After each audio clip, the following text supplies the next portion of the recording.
நீங்கள் கேட்டுக்கொண்டு உங்களுடைய தெளிவுகளை பெற்றுக்கொள்ள முடியும் என்பதை நான் ஆரம்பத்திலே உங்களுக்கு சொல்லி வைக்க விரும்புகின்றேன். இப்போது நாம் செய்யப்போகின்ற இந்த ஹஜ் இருக்கின்றதே, இந்த ஹஜ்ஜை நபி ஸல்லல்லாஹு அலைஹி வஸல்லம் அவர்கள் 3 வகையாக நமக்கு அடையாளப்படுத்தினார்கள். ஹஜ்ஜி இஃப்ராத், ஹஜ்ஜி தமத்து, ஹஜ்ஜி கிரான் என்று சொல்லக்கூடிய 3 வகையான ஹஜ்ஜை நமக்கு அவர்கள் அறிமுகப்படுத்தினார்கள். ஹஜ்ஜி இஃப்ராத் என்று சொன்னால் ஹஜ்ஜி மட்டும்தான் செய்வது, உம்ரா இல்லை, உம்ரா கிடையாது. அதுதான் ஹஜ்ஜி இஃப்ராத்.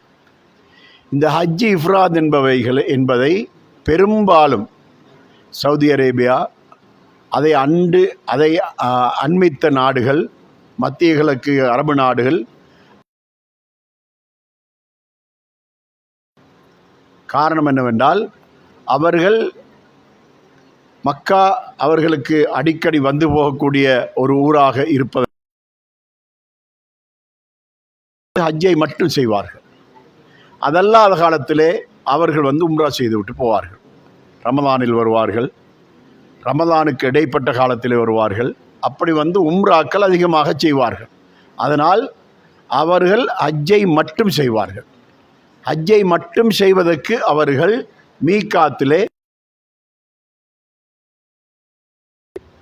ஹஜ்ஜு பிறை 8ஆம் ஆண்டு என்று சொன்னால் கடைசியாக ஜித்தாவிலே இறங்கக்கூடிய விமானம் இறங்குகின்ற கடைசி நாள் அல்லது அதற்கு ஒரு நாள் 2 நாள் முன்னால் தான் அவர்கள் வருவார்கள். இஹ்ராமோடு வருவார்கள். இஹ்ராமோடு வந்து விமான நிலையத்தில் இறங்கி அவர்கள் நேராக வந்து காபத்துல்லாவிலே தவாஃபுல் குதூம் என்று சொல்லக்கூடிய ஒரு தவாஃப், அந்த ஆரம்ப தவாஃப், அந்த தவாஃபை செய்வார்கள். செய்துவிட்டு இஹ்ராமோடு இருந்து விடுவார்கள். இஹ்ராம் களையக்கூடாதவர்கள், அவர்கள் ஆண்களாக இருந்தால் அவர்கள் இஹ்ராம் களையக்கூடாது, இஹ்ராமுடைய ஆடையை களையக்கூடாது. பெண்களாக இருந்தால் அவர்கள் இஹ்ராமுடைய நீயத்துடன் அவர்கள் அணிந்த ஆடையோடு அவர்கள் இருக்க வேண்டும். பெண்கள் ஆடைகளை மாற்றிக்கொள்ளலாம், அவர்களுக்கு தடை இல்லை. ஆண்களும் இஹ்ராமுடைய துணியை மாற்றி வேறொரு இஹ்ராம் உடுத்துக்கொள்ளலாம், அவர்களுக்கு தடை இல்லை. ஆனால் இஹ்ராமுடன் தான் இருக்க வேண்டும். அன்று பிறை 8ஆம் நாள் வரைக்கும் அவர்கள் இஹ்ராமோடு இருக்க வேண்டும். இது ஹஜ்ஜி இஃப்ராதுடைய நிலைமை. அதே போல் நாம் செய்ய போகின்ற ஹஜ்ஜு தமத்து. தமத்து என்ற ஹஜ்ஜை தான் நாம் செய்ய போகிறோம். அடுத்த 3வது ஒரு ஹஜ் இருக்குது, ஹஜ்ஜி கிரான். கிரான் என்ற ஹஜ்ஜி வந்து இலங்கையிலிருந்து போகின்ற எவரும் செய்ய மாட்டார்கள். இலங்கையோ இந்தியாவோ பாகிஸ்தானோ போகின்றவர்கள் யாரும் செய்ய மாட்டார்கள். அந்த கிரான் ஹஜ்ஜுக்குரிய நிபந்தனை என்னவென்று சொன்னால், நாம் அறுக்கக்கூடிய அந்த பிராணியை, ஆடோ மாடோ ஒட்டகையோ, அந்த பிராணியை நாம் வெளியூரிலிருந்து கொண்டு வந்து சேர்க்க வேண்டும் மக்காவுக்கு. அந்த பிராணியை கொண்டு வந்து அதைத்தான் அறுக்க வேண்டும். அவர்களும் இஹ்ராம் அணிந்து வந்தால் அவர்கள் முதலாவது உம்ரா செய்வார்கள். உம்ரா செய்துவிட்டு இஹ்ராமை களைய மாட்டார்கள். இஹ்ராமோடு இருந்து அவர்கள் தொடர்ந்து ஹஜ்ஜை செய்வார்கள். கிரான் என்ற சொல்லுக்கு அர்த்தம் என்னவென்றால் சேர்த்து கொள்வது. எதனை சேர்ப்பதென்றால் உம்ராவையும் ஹஜ்ஜையும் சேர்த்து கொள்வது.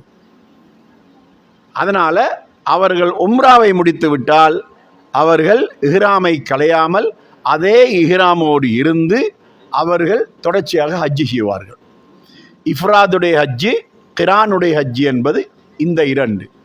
ஆனால் இலங்கையிலிருந்து போகின்ற நாம் எல்லாம் தமத்து என்று சொல்லக்கூடிய ஹஜ்ஜை தான் நாம் செய்கின்றோம். இந்த தமத்து என்ற ஹஜ்ஜுடைய நடைமுறை எப்படி என்று சொன்னால், நாம் செல்லக்கூடிய மீகாத்திலே நாம் நீயத்து வைப்போம். இஹ்ராமோடு சென்று இஹ்ராமை அணிந்து கொண்டு நாம் நீயத்து வைப்போம். நீயத்து வைத்தால் நாம் ஜித்தாவில் போய் இறங்கி மக்காவுக்கு சென்று உம்ராவை செய்வோம். உம்ரா என்றால் 2 அமல்கள். காபத்துல்லாவை 7 முறை தவாஃப் செய்வது, அதற்கு பின்னால் மக்காம் இப்ராஹிமில் 2 ரக்காத்து தொழுவது, அதற்கு பின்னால் சஃபா மருவாவுக்கு இடையிலே 7 முறை ஓடுவது. சஃபா மருவாவுக்கு இடையிலே 7 முறை ஓடுவது என்று சொன்னால் அதை விவரமாக விளங்கி கொள்ள வேண்டும். சஃபாவிலிருந்து தொடங்கி மர்வாவில் போய் முடித்தால் 1 முடிகிறது. மீண்டும் மர்வாவிலிருந்து சஃபாவுக்கு வந்தால் 2 ஆகின்றது. இப்போ சஃபாவுக்கு போவது 1, மர்வாவுக்கு திரும்பி வருவது 2. இப்படி போனால் 7வது ஓட்டம் மர்வாவிலே முடிகின்றது. இப்படி முடிந்துவிட்டால் அவர்களுடைய முடிகளை களைந்து கொள்ள வேண்டும். முடிகளை களைந்து கொள்வது 2 வகை இருக்கின்றது. முடியை வெட்டுவது ஒரு வகை, முடியை முழுமையாக வலிப்பது ஒரு முறை. இந்த 2 வகையிலும் செய்து அந்த இஹ்ராமை களைந்து விட வேண்டும். அதாவது அதோடு உம்ராவை முடித்து விடுவோம். உம்ராவை முடித்து முடியை களைந்து விட்டோம் என்று சொன்னால் நாம் நம்முடைய வளமையான ஆடைகளை அணிந்து கொள்ளலாம். நாம் குளிக்க வசதி உள்ளவர்கள் குளித்துக் கொள்ளலாம்.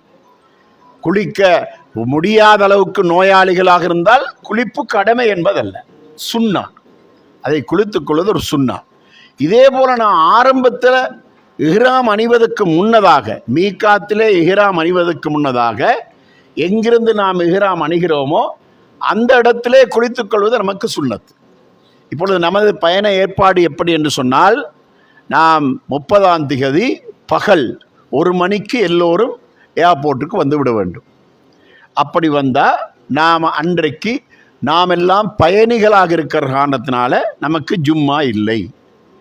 ஜும்மாவுடைய அந்த நாளையிலே நாம் அந்த ஏர்போர்ட்டிலே, விமான நிலையத்திலேயே லொஹரையும் அசரையும் சுருக்கி சேர்த்து நாம் தொழுது கொள்வோம். தொழுது விட்டு 5:30க்கு எங்களுக்கு ஃப்ளைட் இருக்கிறது. யாரும் இஹ்ராமோடு வருவதில்லை. எல்லோரும் வழக்கமான சாதாரண ஆடையோடு தான் ஆண்கள் வருவார்கள். பெண்களும் அவர்களுடைய வழக்கமான ஆடைகளோடு தான் வருவார்கள். அப்படி வந்து 5:30க்கு நாம் விமான நிலையத்தில் ஏறினால் நாம் கல்ஃப் ஏவில் தான் நம்முடைய பயணம்.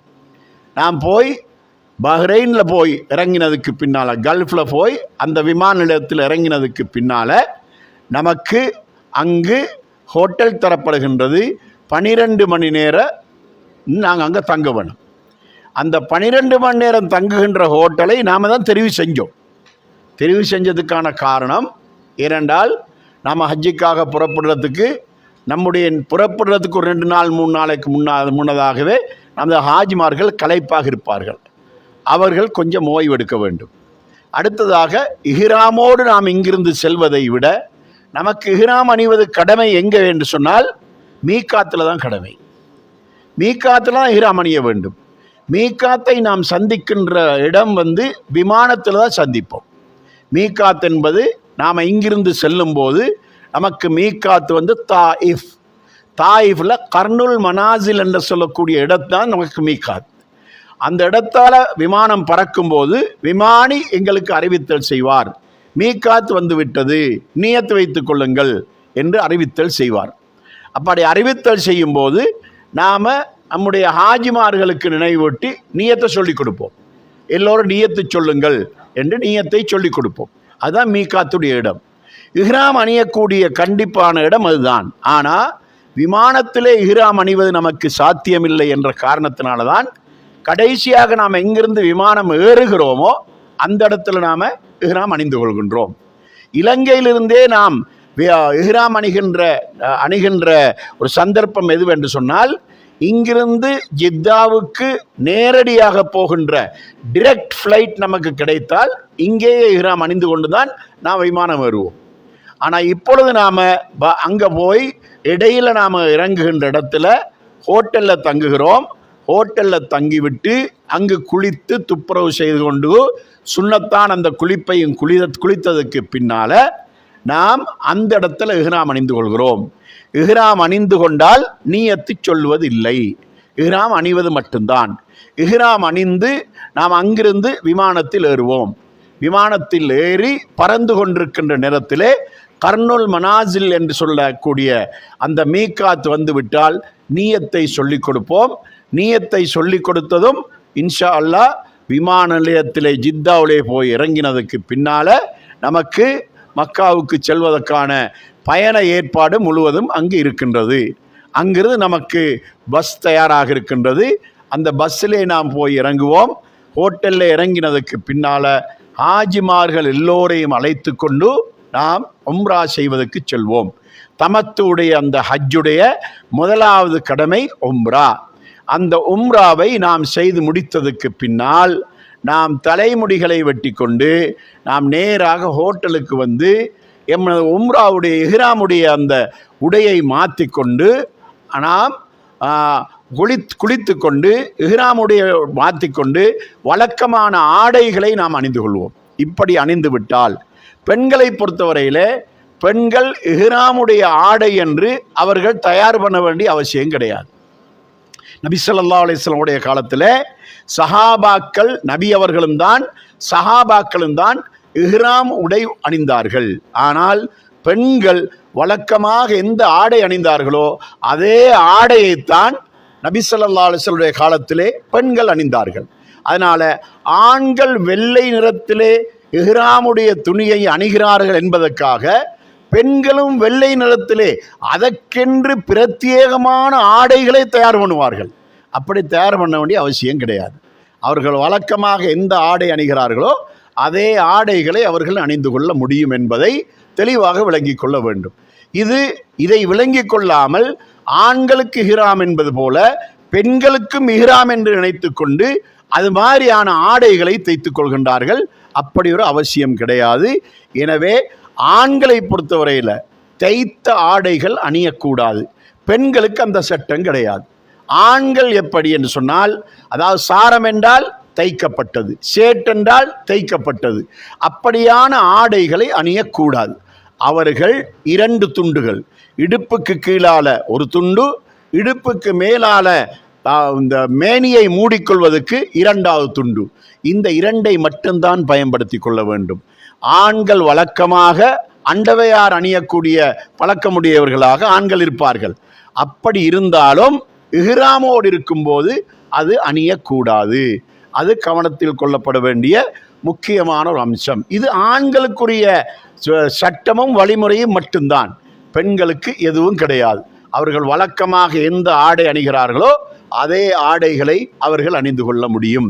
இப்படி நாம் மக்காவுக்கு போய் சென்று நம்முடைய உம்ராவை முடித்து கொண்டோம் என்று சொன்னால் அதற்கு பின்னால நாம் பிறை 8ஆம் நாள் வரைக்கும் நாம் மக்கா அங்கே நம்முடைய ஹோட்டலில் தங்கியிருப்போம். நம்முடைய ஐவேளை தொழுகைகளையும் நாம் தொழக்கூடிய எல்லா ஏற்பாடும் அங்கு செய்யப்பட்டு நாம் ஐவேளை தொழுகைகளையும் தொழுது கொண்டு பிறை 8ஆம் நாள் வரைக்கும் நாம் அங்கே தங்கியிருப்போம். அப்படி தங்கியிருந்து விட்டு 8ஆம் நாளன்று அதிகாலையில் நாம் எந்த இடத்தில் தங்கியிருக்கின்றோமோ அந்த இடத்தில் நாம் ஹஜ்ஜுக்காக நாம் இஹ்ராம் அணிய வேண்டும். உம்ராவுக்காக நாம் இஹ்ராம் அணிகின்ற நியத் வைக்கின்ற நேரத்தில் லப்பைக் அல்லாஹும்ம பி உம்ரா, இதுதான் நியத். நியத்துடைய வாக்கியம் மிக சிறியது, சொல்லி கொடுத்தா உடனே பாடம் வந்துவிடும். அல்லாஹும்ம லப்பைக்க பி உம்ரா என்றும் சொல்லலாம், லப்பைக் அல்லாஹும்ம பி உம்ரா என்றும் சொல்லலாம். இரண்டும் நபி ஸல்லல்லாஹு அலைஹி வஸல்லம் கற்றுத்தந்த வாக்கியங்கள் தான். லப்பைக் அல்லாஹும்ம பி உம்ரா என்றால் அல்லாவே உம்ரா செய்வதை கொண்டு நான் உனக்கு அடிபணிகிறேன் என்பதுதான் அந்த நியத்துடைய வாக்கியத்துடைய அர்த்தமாக இருக்கின்றது. அதே மாதிரியாக பிறை 8ஆம் நாள் அன்று ஹஜ்ஜிக்காக நாம் நியத்து வைக்கும் போது அல்லாஹும்ம லப்பைக்க பிஹஜ் அல்லது லப்பைக் அல்லாஹும்ம பிஹஜ், அல்லாவே ஹஜ்ஜி செய்வதை கொண்டு உனக்கு நான் அடிபணிகிறேன் என்பதுதான் அந்த இடத்துல நாம் மொழிகின்ற வாக்கியம். இதை நாம் சொல்லிக் கொடுப்போம். ஹாஜிமார்கள் இதை சொல்லிக்கொண்டு அவர்கள் 8ஆம் நாள் அன்று அவர்கள் இஹ்ராமோடு இருக்க வேண்டும். அவர்கள் 8ஆம் நாள் அன்று அவர்கள் இஹ்ராமோடு மக்காவிலிருந்து நாம் பயணித்து நாம் மினாவுக்கு சென்று விடுவோம். அன்று 8ஆம் நாள் அன்று மினாவுக்கு செல்வது நமக்கு சுன்னா. ஹஜ்ஜுடைய கடமையில் சுன்னா இருக்கின்றது, வாஜிப் இருக்கின்றது, ருக்குன்டா கட்டாய கடமை, ஃபர்து என்று இருக்கின்றது. இந்த 3ம் இருக்கின்றது. அதில் 8ஆம் நாள் அன்று நாம் மினாவுக்கு செல்வது நமக்கு சுன்னா. அதாவது இந்த சவுதி அரேபியாவிலே இருக்கக்கூடிய, அதாவது மக்காவை சுற்றி அருகிலே இருக்கக்கூடிய அதிகமானவர்கள் என்ன செய்வார்கள் என்றால் 8ஆம் நாள் அன்று மினாவுக்கு வரமாட்டார்கள். அவர் என்ன செய்வார்கள் என்றால் 9ஆம் நாள் அன்று நேராக அரபாவுக்கு வருவார்கள். அதான் அவர்களுடைய வளமை. ஆனால் நாம் வாழ்க்கையில் செய்யக்கூடிய ஹஜ்ஜி, அதாவது அரபு நாட்டில் உள்ளவர்கள் அடிக்கடி மக்காவுக்கு செல்வது போல நம்மால் செல்ல முடியாது என்பதனால இருக்கக்கூடிய சுன்னாக்கள், வாஜிபுகள், ருக்குனுகள் எல்லாவற்றையும் நாம் பூரணமாக செய்து கொள்ள வேண்டும் என்பதனால தான் 8ஆம் அன்று நாம் மினாவுக்கு செல்கின்றோம். மினாவுக்கு சென்றால் மினாவிலே நாம் லுஹர், அசரு, மக்ரிபு, இஷா, மறுநாள் 9ஆம் அன்று ஃபஜ்ர், இந்த 5 வக்து தொழுகைகளையும் நாம் அங்கு தொழுவோம். அந்த மினாவிலே நாம் தங்கி இருக்கின்ற நேரத்திலே லுஹர், அசர், இஷா போன்ற 4 ரக்காத்துகள் கொண்ட அந்த தொழுகைகளை எல்லாம் 2 ரக்காத்தாக சுருக்கி தொழுகின்ற நடைமுறையை நபி ஸல்லல்லாஹு அலைஹி வஸல்லம் அவர்கள் நமக்கு காட்டி தந்திருக்கின்றார்கள். அதில் கவனிக்க வேண்டிய முக்கியமான அம்சம் என்னவென்றால், எந்த இடத்தில் நாம் தொழுகைகளை சுருக்கி தொழுகிறோமோ அந்த இடத்திலே ஃபஜ்ருடைய முந்தின 2 ரக்காத்து சுன்னத்து தொழுகை மட்டும்தான் நமக்கு சுன்னத்து தொழுகை இருக்கின்றது. அதை தவிர மற்ற 4 வக்துடைய தொழுகைக்கு முன்னால பின்னால் சுன்னத்துகள் நமக்கு பிரயாணத்தில் நமக்கு நபி அவர்கள் காட்டி தந்த வழிமுறை அல்ல. அந்த அடிப்படையிலே மினாவிலே தங்கி இருக்கும் போது நாம் ஃபஜ்ருடைய முந்தின 2 ரக்காத் சுன்னத்துகளையும் தொழுது கொள்வோம். அதை தவிர உள்ள தொழுகைகளுடைய முன்பின் சுன்னத்துகள் நமக்கு நபி ஸல்லல்லாஹு அலைஹி வஸல்லம் அவர்களால் வழிகாட்டப்படவில்லை. லுஹருடைய 2 ரக்காத் சுன்னத் 2 ரக்காத்தை சுருக்கி தொழுவதா அவ்வளவுதான். அசருக்கு 2 ரக்காத் சுருக்கி தொழுவதா அவ்வளவுதான். அதே போல இஷாவுக்கு 2 ரக்காத் சுன்னத்து சுருக்கி தொழுகிறோமா அவ்வளவுதான். அதற்கு பின்னால முன்னால சுன்னத்துகள் அங்கு தொழுகின்ற வழிமுறைகளை நபி ஸல்லல்லாஹு அலைஹி வஸல்லம் நமக்கு காட்டித்தரவில்லை. உங்களுக்கு இப்பொழுதே ஒன்றை சொல்லி வைக்கின்றேன். ஏனென்றா நாம் மட்டும் அந்த மினாவில் தங்குவதில்லை. நம்மை போல ஆயிரக்கணக்கான குரூப்புகள் அங்கே தங்குவார்கள். அப்படி தங்கும்போது ஒரு சில குரூப்புகளில் வந்தவங்க அந்த மினாவில் இருந்து கொண்டு சுன்னத்து தொழுகைகளை எல்லாம் தொழ தொடங்கிடுவாங்க. அதை பார்த்து விட்டு நீங்க குழப்பமடைந்திடக்கூடாது. என்ன இது, இவங்க சுன்னத்தெல்லாம் தொழுகிறாங்க, நாம மட்டும் சுன்னத்து தொழுவதில்லை, அப்படியானால் நமக்கு இந்த அதாவது நம்முடைய ஹசரத்மார்கள், நம்முடைய மௌலைமார்கள் எங்களை பிழையாக வழிநடத்தி விட்டார்களா என்று நீங்கள் குழம்பிவிடக்கூடாது. ஏன்னா உங்களுக்கு நாம் எதை நபி ஸல்லல்லாஹு அலைஹி வஸல்லம் அவர்கள் எந்த ஹஜ்ஜை நடைமுறைப்படுத்தினார்களோ அதைத்தான் உங்களுக்கு நாங்கள் வழிகாட்டுகின்றோம். மக்கள் செய்வதையெல்லாம் மார்க்கம் என்று நாம் உங்களுக்கு சொல்வதற்கு ஒரு நாளும் தயாரில்லை. காரணம், அல்லாஹ் மறுமையினால் எங்களிடத்தில் கேள்வி கேட்பான். என்னுடைய நபி செய்து காட்டிய அந்த ஹஜ்ஜை நீ மக்களுக்கு முறையாக சரியாக வழிநடத்தினாயா என்றொரு கேள்வி அல்லாஹ் கேட்பான். அந்த கேள்விக்கு நாம் அல்லாஹ்விடத்தில் நாம் மாட்டிக்கொள்ள முடியாது என்பதனால இங்கு நாம் ஹஜ்ஜுடைய வழிமுறைகளை தெளிவாகவும் சரியாகவும் உங்களுக்கு வழிகாட்டுகின்றோம். உமர் ரலியல்லாஹு அன்ஹுடைய காலத்தில் நடைபெற்ற சம்பவம். உமர் ரலியல்லாஹு அன்ஹு ஹலீஃபாவாக இருக்கிற நேரத்தில் மதீனாவிலிருந்து அவர்கள் மக்காவை நோக்கி உம்ராவுக்கு வருகிறார்கள். உமர் ரலியல்லாஹு அன்ஹு அவர்களோடு ஒரு கூட்டம் சேர்ந்து உம்ராவுக்கு வருகிறார்கள். வந்தபோது இடையில ஒரு இடத்துல தொழுவதற்காக அவர்கள் லுஹருடைய தொழுகையை தொழுவதற்காக அவர்கள் அந்த இடத்துல தொழுதார்கள். தொழுது முடிந்து உமர் ரலியல்லாஹு அன்ஹு அவர்கள் அவர்களுடைய பயணத்துக்கு தயாராகி ஒட்டகத்தின் பக்கம் வரும்போது ஒருவர் 2 ரக்காத் சுன்னத்து தொழுது கொண்டிருக்கின்றார். இப்பொழுது உமர் ரலியல்லாஹு அன்ஹு அவர்கள் பக்கத்திலிருந்து ஒருவரை பார்த்து, நீ அந்த தொழுகிறவரை போய் தட்டி சொல்லு, அதாவது நாம 4 ரக்காத்தான ஃபர்லையே 2ஆக சுருக்கி தொழுதிட்டோம், அப்படி தொழுதத்துக்கு பின்னால உனக்கு என்ன சுன்னத்து தொழுகை என்று அவனை பார்த்து கேளு என்று சொல்லி ஒருவரை பிடிச்சி அனுப்புகிறார். அவர் அதே மாதிரி போய் கேட்டு அவருடைய தொழுகையை முடிச்சார். தொழுது கொண்டவருடைய தொழுகையை முடிச்சு அவரை கூட்டிக்கிட்டு வந்தார் என்ற சம்பவத்தை உமர் ரலியல்லாஹுடைய வாழ்க்கையில் நாம் பார்க்குறோம். அதனால நாம் மினாவில் தங்கி இருக்கிற நேரத்தில் நமக்கு இதுதான் நடைமுறை. நபி ஸல்லல்லாஹு அலைஹி வஸல்லம் அவர்கள் சுபஹுடைய சுன்னத்து தொழுகையை ஊரில் இருக்கும் போதும் தொழுதார்கள், பிரயாணத்திலும் தொழுதார்கள். பிரயாணத்திலும் கூட சுபஹுடைய சுன்னத்து தொழுகையை நபி ஸல்லல்லாஹு அலைஹி வஸல்லம் தவற விடவில்லை. அதற்கு ஒரு சம்பவம் இருக்கின்றது. என்னவென்று சொன்னால், நபி ஸல்லல்லாஹு அலைஹி வஸல்லம் அவர்கள் ஒரு போருக்கு சென்று விட்டு வருகிறார்கள். வருகின்ற நேரத்தில் ஒரு இடத்துல இரவு தங்குவதற்காக எல்லோரையும் தயார் பண்ணி தங்க வைத்தார்கள். மக்கள் களைப்போடு வந்திருப்பதனால ஆழ்ந்த நித்திரை கொண்டு விடுவார்கள், ஃபஜ்ருடைய தொழுகையை தொழாத அளவுக்கு நித்திரை கொண்டு விடுவார்கள் என்ற சந்தேகத்தின் காரணமாக நபி ஸல்லல்லாஹு அலைஹி வஸல்லம் அவர்கள் சபையை பார்த்து சொன்னார்கள், சுபஹ் தொழுகைக்காக எங்களை எழுப்பி விடுகின்றதற்கு பொறுப்பெடுக்க யாரேனும் உண்டா என்று கேட்டார்கள். அப்பொழுது பிலால் ரலியல்லாஹு அன்ஹு சொன்னார்கள், யா ரசூலல்லாஹ், நான் எழுப்பி விடுகிறேன் என்று பொறுப்பெடுத்துக் கொண்டார். பொறுப்பெடுத்துக் கொண்டா எல்லோரும் நித்திரை கொண்டார்கள். போர் செய்து விட்டு வருவதல்லவா, ஒன்று இரண்டு களைப்பு, ஒன்று போர் செய்த களைப்பு, இரண்டாவது பிரயாணத்தின் களைப்பு. அந்த களைப்பின் காரணமாக எல்லோரும் ஆழ்ந்த நித்திரை கொண்டு விட்டார்கள். யார் எழுப்பி விடுவதாக பொறுப்பெடுத்தாரோ அவரும் நித்திரை கொண்டு விட்டார். நபி அவர்கள் நித்திரை கொண்டு விட்டார்கள். எல்லோரும் நித்திரை கொண்டு விட்டார்கள். எதுவரைக்கும் நித்திரை கொண்டார்களால், சூரியன் உதித்து அந்த வெயில் மேல சூடாகப்படுகின்ற அளவு நேரம் வரைக்கும் நித்திரை கொண்டார்கள். இப்பொழுது வெயில் சூட்டின் காரணமாக முதலாக விழிப்படைந்தது நபி ஸல்லல்லாஹு அலைஹி வஸல்லம் தான். அவர்கள் விழித்து எழும்பி பிலால் ரலியல்லாஹு அன்ஹு தட்டி கேட்டார்கள், பிலாலே, நீதான் எங்களை எழுப்பி விடுவதாக சொன்னாயே, ஏன் உனக்கு என்ன நடந்தது என்று கேட்டார்கள். யா ரசூலல்லாஹ், எனக்கு நித்திரை போய்விட்டது, நானும் ஆழ்ந்த நித்திரை கொண்டு விட்டேன். அப்படியா, சரி, எல்லோரும் எழும்புங்கள். எல்லோரும் எழுப்பினார்கள். எழுப்பி எல்லோரும் ஒது செய்யுங்கள், ஒது செய்ய வைத்தார்கள். அதற்கு பின்னால் நபி ஸல்லல்லாஹு அலைஹி வஸல்லம் சொன்னார்கள், இந்த இடம் இருக்கின்றதே, இது ஷைத்தான் குடியிருக்கின்ற இடமாக இருக்க வேண்டும், இல்லையென்றா நம்மில் ஒருவருக்காவது விழிப்பு வராமல் இருந்திருக்காது.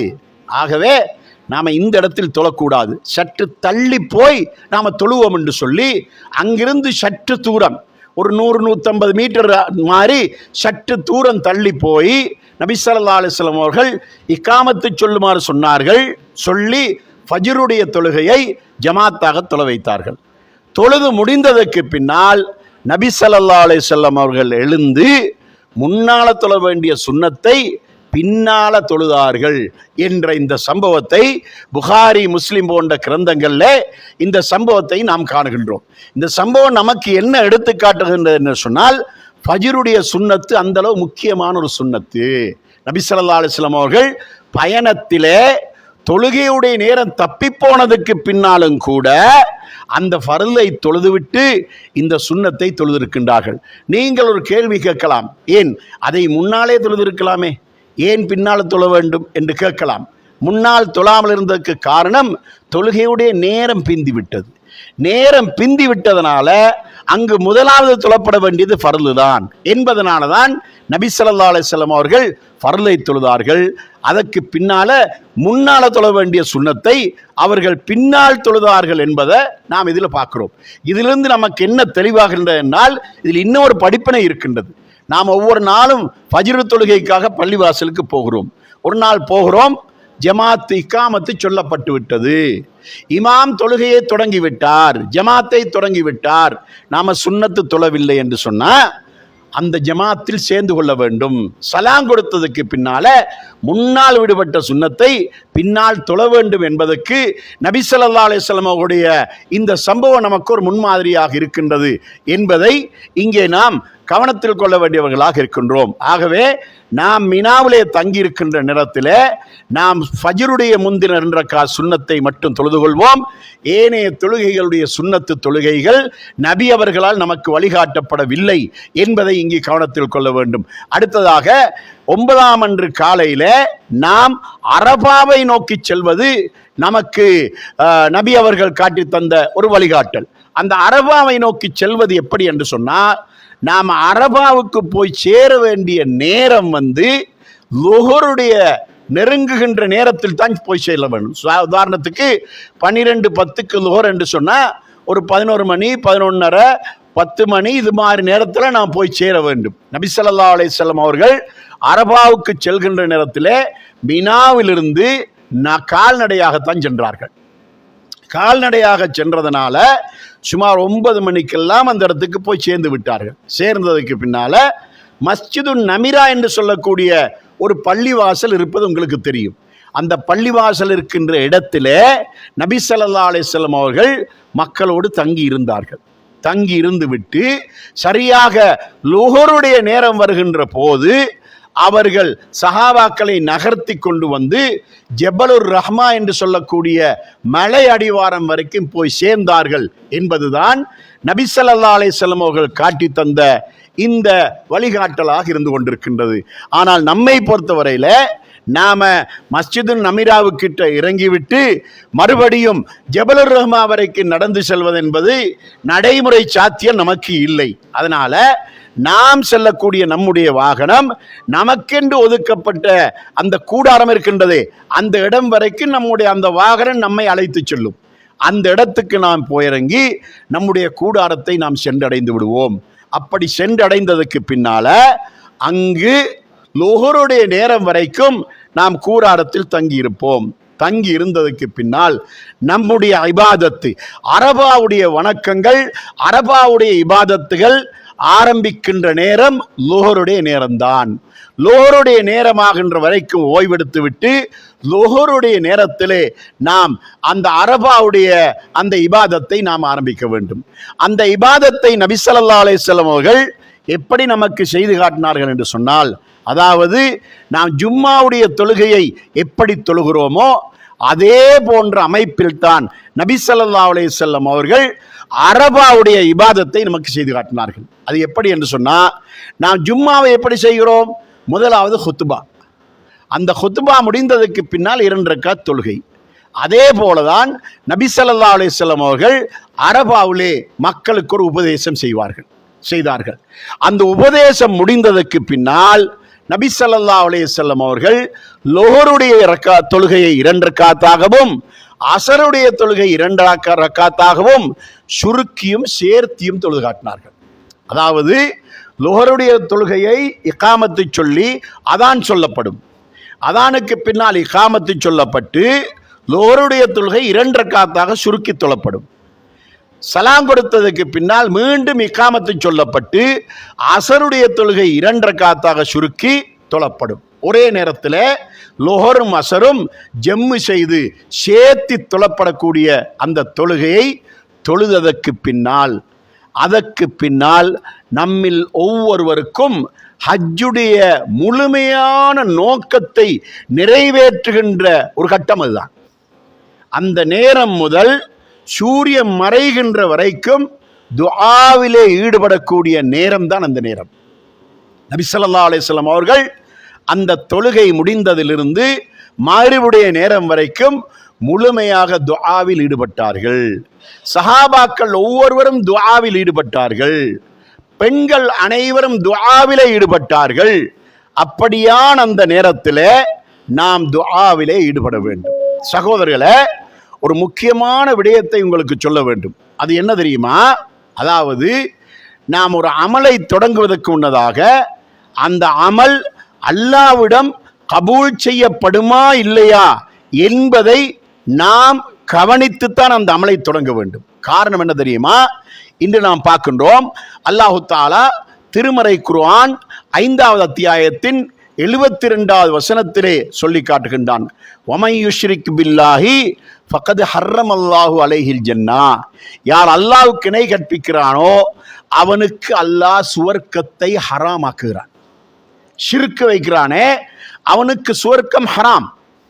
அவன் தொழுதாலும் நோன்பு நோற்றாலும் ஹஜ்ஜு உம்ரா செய்தாலும் சதக்காக்கள் கொடுத்தாலும் என்ன அமல்கள் செய்தாலும் அவனுக்கு சுவர்க்கம் ஹராம். நபி ஸல்லல்லாஹு அலைஹி வஸல்லம் அவர்கள் எப்படிப்பட்டவர்? அதாவது 6வது அத்தியாயம் 82ஆம் வசனம் முதல் 88ஆம் வசனம் வரைக்கும் அல்லாஹு தஆலா 18 நபிமார்களுடைய பெயர்களை சொல்கிறான். 18 நபிமார்களுடைய பெயர்களை அல்லாஹு தஆலா வரிசைப்படுத்தி சொல்கிறான். சொல்லிவிட்டு கடைசியாக என்ன சொல்கிறான் தெரியுமா? வலவ் அஷ்ரகு லஹபித அன்ஹும் மா கானு யஅமலூன். இவர்கள் எல்லோரும் இணை வைப்பார்களா இருந்தால், இவர்கள் எல்லோரும் ஷிர்க் வைப்பார்களா இருந்தால் இவர்கள் செய்த எல்லா நன்மைகளும் அழிந்து போய்விடும். யாரு? நபிமார்கள். அதே போல 39வது அத்தியாயத்தின் 65வது வசனத்திலே அல்லாஹ் நபியை பார்த்து சொல்லி காட்டுகிறான். நம்முடைய நபியை பார்த்து சொல்லி காட்டுகிறான். லைன் அஷ்ரக்த லயஹபத்தன்ன அமலுக வலதக்கூனன்ன மினல் ஹாசிரின். நபியே, நீரும் ஷிர்க் வைத்தால் உன்னுடைய எல்லா நன்மைகளும் அழிந்து போய்விடும், நீ நஷ்டமடைந்தவர்களில் ஒருவராக ஆகிவிடுவீர் என்று அல்லாஹ் நபியை பார்த்து சொல்லுகிறான். ஏன் ஷிர்க் இவ்வளவு கொடியது? நான் ஏன் இதை ஆழமாக வலியுறுத்தி சொல்ல காரணம் என்ன தெரியுமா? அதாவது அங்கு மக்காவுக்கு வருகின்றவர்கள், ஹஜ்ஜுக்கு வருகின்றவர்களுக்கு ஷிர்க்கை பற்றிய தெளிவில்லாமல், அல்லாஹ்வுக்கு இணை வைக்கக்கூடிய இந்த பாவத்தை பற்றிய தெளிவில்லாமல் அங்கு வந்து அங்கேயும் ஷிர்க் செய்கின்றார்கள். அவர்கள் நாட்டில் இருக்கும் போது ஷிர்க் செய்கிறார்கள், அங்கு வந்ததுக்கு பின்னாலும் ஷிர்க் செய்கிறார்கள். இது கவலைக்குரிய விஷயம் என்னவென்று சொன்னால், உங்களை வழிநடத்துவதற்கு தகுதி வாய்ந்த உலமாக்கள் இருந்து உங்களை வழிநடத்துகின்றார்கள். அதே போல இலங்கையிலிருந்து போகக்கூடிய நிறைய குரூப்புகளை தகுதி வாய்ந்த உலமாக்கள் இருந்து வழிநடத்துகின்றார்கள். ஆனால் நாம் நிறைய நாடுகளிலிருந்து வரக்கூடிய ஹாஜிகளை பார்க்கின்றோம். இது போன்று தரமாக முறையாக வழிநடத்தக்கூடிய வழிநடத்தல் இல்லாத ஒரு நிலைமையை நாம் பார்க்கின்றோம். அதனால அவர்களுக்கு என்ன தெரியுமோ அதையெல்லாம் செய்கின்றார்கள். உதாரணத்துக்கு சொல்வதா இருந்தா, சபா மருவாவுக்கு இடையிலே ஓடுவது 7 முறை. 7 என்று சொன்ன என்ன? சபாலிருந்து மருவாவுக்கு கொண்டு திருப்பி மருவாவிலிருந்து சபாவுக்கு வந்தா 2. அதனால 3.5 சுத்தோட இது முடிஞ்சு, சாய் முடிஞ்சு 3.5 சுத்து. அதாவது அந்த சபாவிலிருந்து மருவாவுக்கு போய் 3.5 போனா முடிஞ்சு. ஆனா இது தெளிவாக சொல்லிக் கொடுக்கப்படாதனால சிலர் என்ன செய்கிறார் தெரியுமா? சபாவிலிருந்து மருவாவுக்கு போய் மருவாவிலிருந்து சபாவுக்கு வருவதை உண்டாக்கி கொள்கிறார்கள். உண்டாக்கி கொண்டா 14 முறை சுத்துகிறார்கள். இது ஏன்? அவர்களுக்கு ஒழுங்கால வழிநடத்தல் இல்லாததான் காரணம். அதே போல ஷிர்க்கை பற்றிய தெளிவான விளக்கங்கள் சொல்லிக் கொடுக்கப்படாத காரணங்களால இன்று மக்கள் ஷிர்க்கான காரியங்களில் ஈடுபடுகின்றார்கள். ஷிர்க்கான காரியம் என்று சொன்னா, உதாரணத்துக்கு எடுத்துக்கொண்டா, அதாவது இன்றைக்கு இலங்கையில் இருக்கக்கூடிய மக்களிலும் கூட மார்க்கம் தெளிவாக சொல்லிக் கொடுக்கப்படாத காரணத்தினால பிழையான முறையில் வழிநடத்தப்படக்கூடிய நிலைமை இன்று நாம் பார்க்கின்றோம். உதாரணம் என்னவென்று சொன்னா, இன்றைக்கு நாம் பார்க்கிறோம், அதாவது சலாத்துன் நாரியா என்று ஒன்று இருக்கின்றது.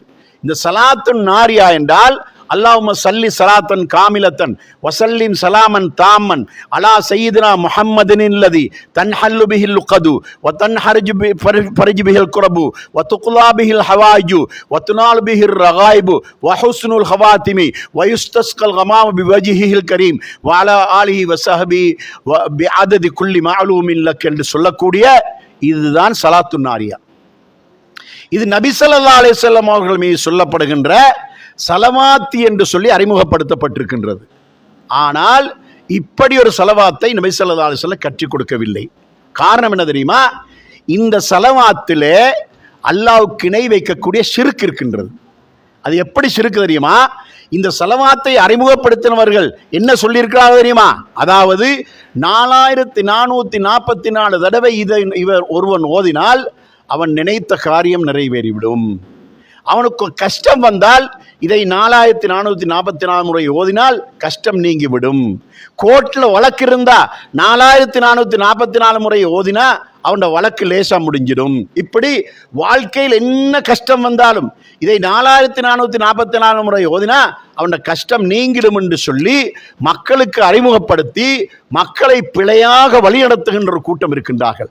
அப்படியான் அந்த மக்கள் ஹஜ்ஜுக்கு புறப்படுகிற நேரத்திலேயும் அந்த மக்கள் இதனை ஓதிவிட்டு புறப்படுகிறார்கள். இது ஏன் ஷிர்க் தெரியுமா? இதனுடைய அர்த்தம் என்ன தெரியுமா? அந்த நபியை கொண்டுதான் கஷ்டங்கள் நீக்கப்படும், அந்த நபியை கொண்டுதான் துன்பங்கள் துடைக்கப்படும், அந்த நபியை கொண்டுதான் தேவைகள் நிறைவேற்றி வைக்கப்படும், அந்த நபியை கொண்டுதான் ஆசைப்பட்டவைகள் பெற்றுக் கொடுக்கப்படும், அந்த நபியை கொண்டுதான் சக்கராத்து வர்த்தம் லேசாகும், அந்த நபியை கொண்டுதான் உலகத்துக்கு மழை பெய்யும் என்று சொல்லி எல்லாமே நபியை கொண்டுதான் இந்த உலகம் இயங்குவதாகத்தான் அந்த சலவாத்துடைய வாசகம் இருக்கின்றது. ஏனென்றா இது நபி அவர்கள் கற்றுத்தந்தது அல்ல. அல்லாஹு தஆலா திருமறை குர்ஆன் 33வது அத்தியாயத்தின் 56வது வசனத்தை அல்லாஹ் தஆலா இறக்குகிறான். இன்னல்லாஹ வ மலாயிகத்துஹு யுஸல்லூன அலன் நபி யா அய்யுஹல்லதீன ஆமனு ஸல்லு அலைஹி வ ஸல்லிமு தஸ்லீமா.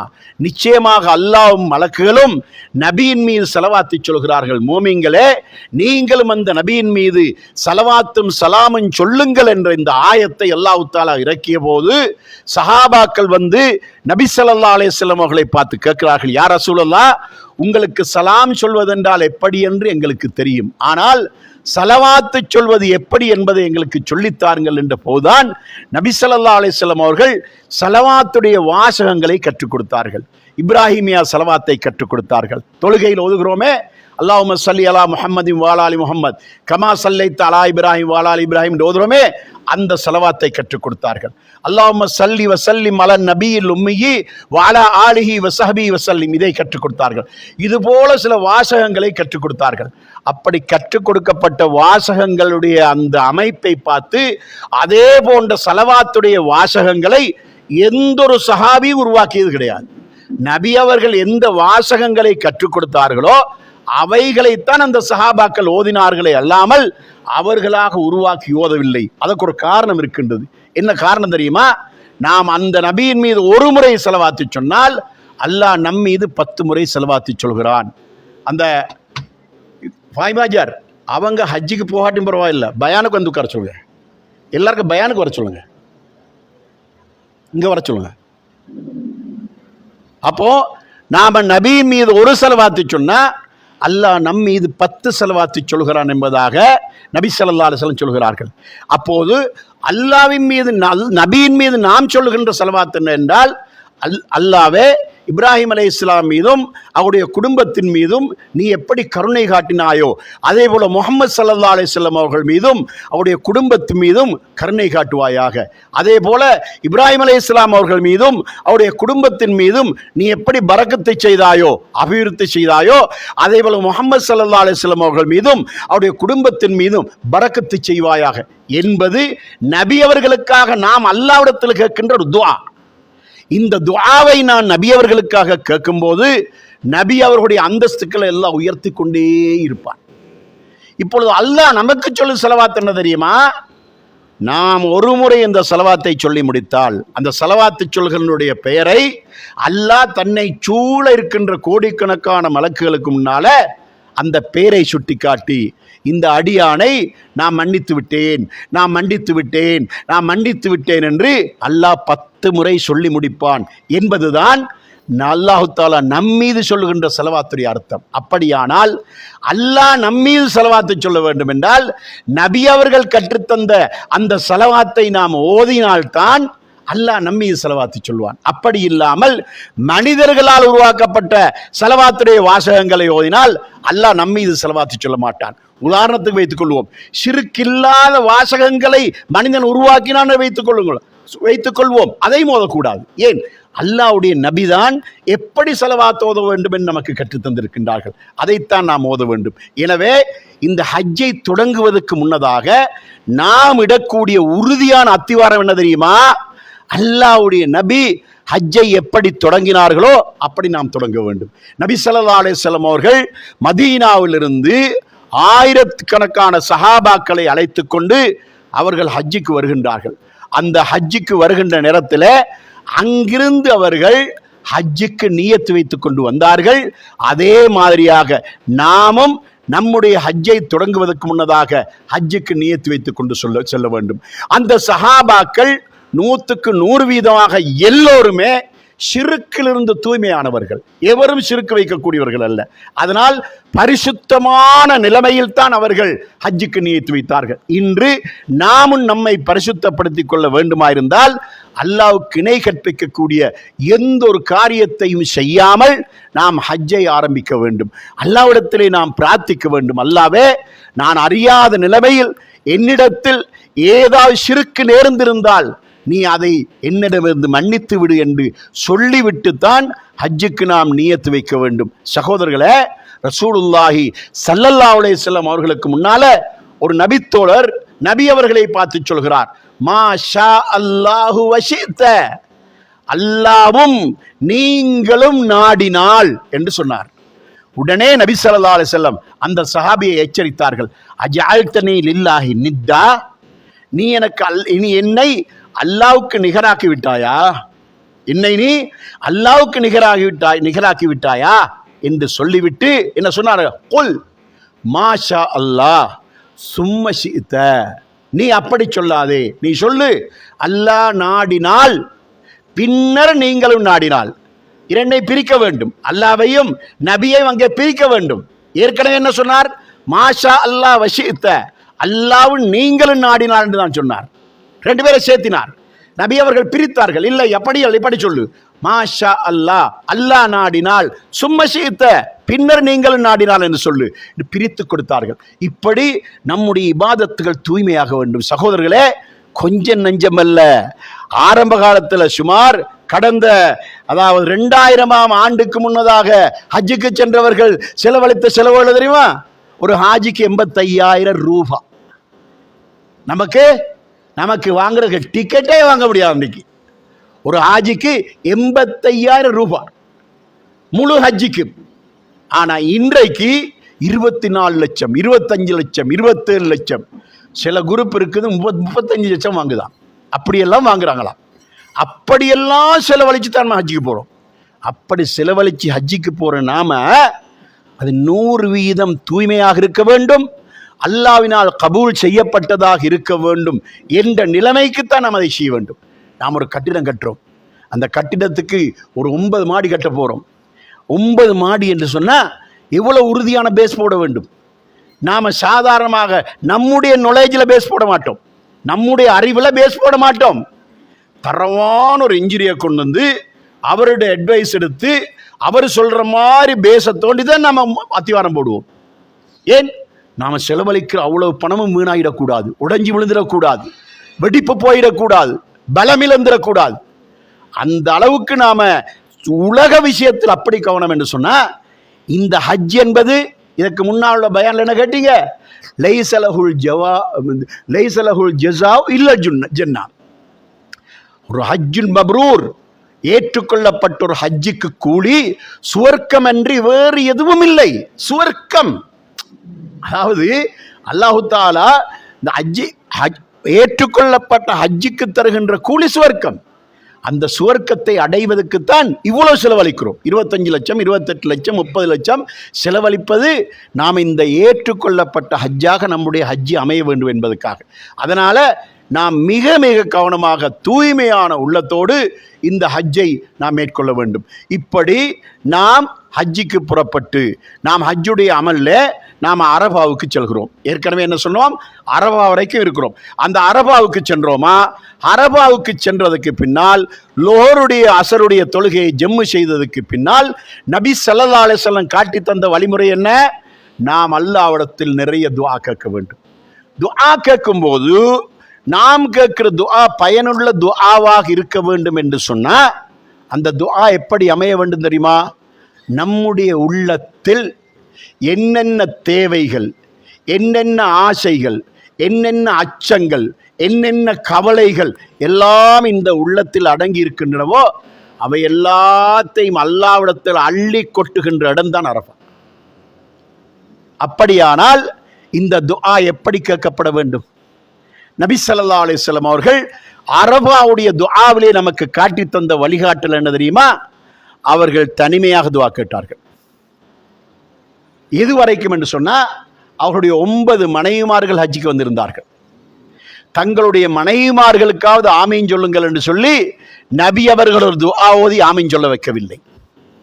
நபி ஸல்லல்லாஹு அலைஹி வஸல்லம் வாழ்க்கையில மிக பெரிய ஒரு கூட்டத்தை ஒன்று சேர்த்திய ஒரு நாள் அந்த அரஃபா தான்.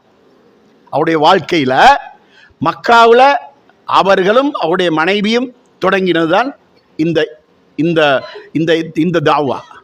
அதற்கு பின்னால் சில சில சில சஹாபாக்கள் சேர்ந்து ஹிஜ்ரத்து வார நேரத்தில் 1000 பேர் இல்லாத 100கணக்கானவர்களோடு தான் ஹிஜ்ரத்து வந்தாங்க.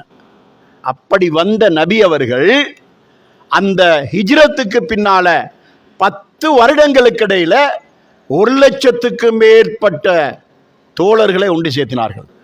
அப்படி ஒன்று சேர்த்தின நபி அவர்கள் மிகப்பெரிய ஒரு கூட்டத்தை அவர்கள் ஒரே இடத்திலே ஒன்று சேர்த்தினது என்றால் அரஃபா தான். அதிகமான மக்கள் ஆமீன் சொல்லக்கூடிய ஒரு துஆவிலே பரக்கத்திற்குமா இருந்தா நபி ஸல்லல்லாஹு அலைஹி வஸல்லம் அவர்கள் அந்த அரஃபாவிலே சத்தமாக கூட்டு துஆ ஒன்று கேட்டிருக்க வேண்டும், சஹாபாக்கள் ஆமீன் சொல்லி இருக்க வேண்டும். இதை நாம ஜமியத்துல் உலமாவிலே நேரடியாக கேட்டுட்டோம். இருந்தா காட்டுங்க, எங்கேயாவது இருந்தா காட்டுங்க. நபி அவர்கள் அரஃபாவில் ஒரு கூட்டு துஆ ஓதினார்களா? அதற்கு சஹாபாக்கள் ஆமீன் சொன்னார்களா? இல்லை. நபி அவர்கள் எவ்வாறு அரஃபாவை நடைமுறைப்படுத்தினார்கள் தெரியுமா? தனிமையாக துஆ கேட்டார்கள். சஹாபாக்கள் ஒவ்வொருவரும் தனித்தனியாக துஆ கேட்டார்கள். நபி அவர்களுடைய மனைவிமார்கள் ஒவ்வொருவரும் தனித்தனியாக துஆ கேட்டார்கள். அப்படித்தான் அரஃபாவுடைய துஆ அமைந்தது. ஒரே முறையாக தொடர்ந்து சுமாராக நம்முடைய நிகழ்ச்சி ஒரு மணி 1:30 முடிஞ்சிடும். முடிஞ்சதுக்கு பின்னால பகல் சாப்பாடு கொடுக்கப்படும். அந்த சாப்பாடு முடிந்ததுக்கு பின்னால துஆவுடைய நிகழ்ச்சி சுமாரா ஒரு 2 மணி 2:30 தொடங்குன்னு வைங்க. மாரிபுடைய நேரம் வரைக்கும் சுமார் 4 மணி நேரம் இருக்குது. இந்த 4 மணி நேரமும் நமக்கு துஆவுடைய நேரம் தான்.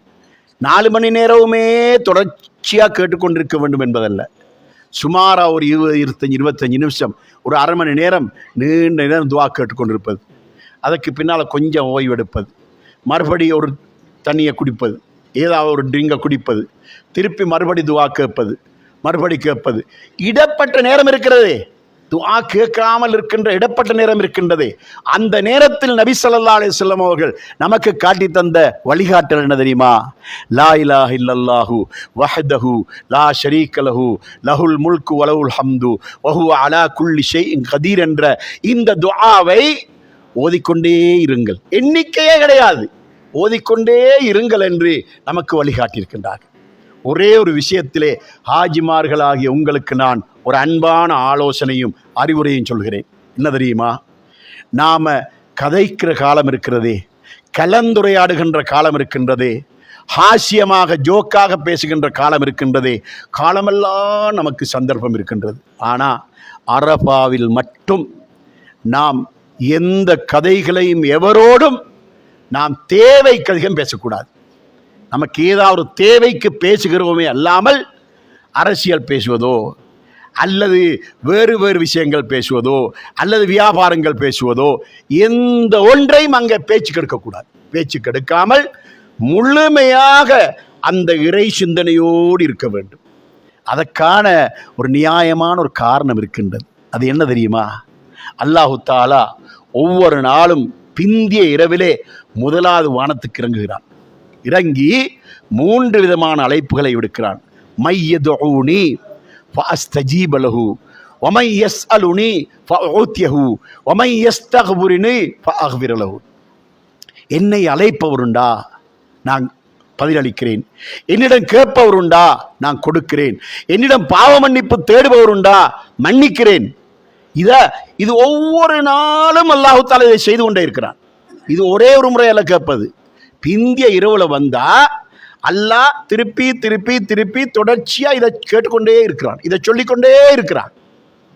அதனாலதான் நாம சொல்றோம், முந்திய இரவுல நேர காலத்தோடு உறங்கிவிட்டு பிந்திய இரவுல தஹஜ்ஜுத் கிளம்புங்க.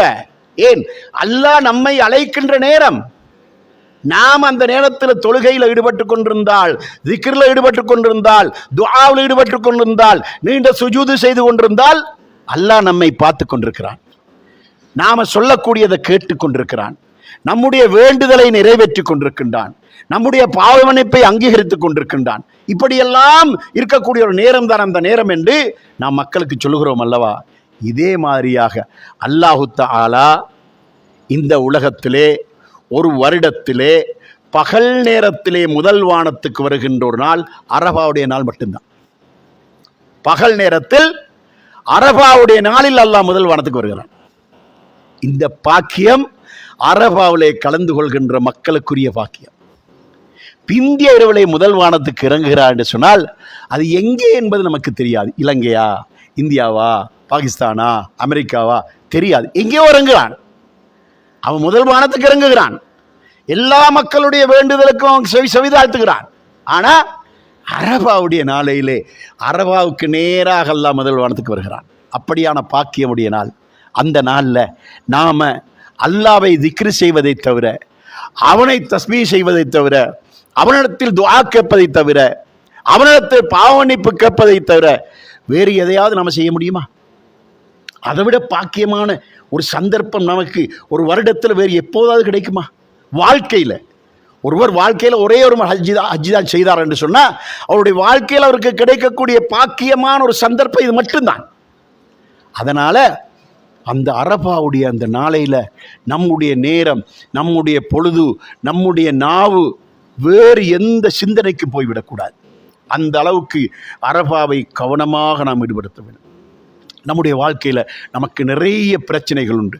அத்தனை பிரச்சனைகளையும் நாம் அந்த இடத்துல அள்ளி கொட்டுவதற்குரிய இடம் அந்த அரபா தான். அதற்கு நாம் தயாராக செல்ல வேண்டும். கணவனும் மனைவியும் சென்றால் மனைவி ஒரு பக்கமாகும், கணவன் ஒரு பக்கமாகும், தனித்து நின்று பிரார்த்தனை செய்ய வேண்டும்.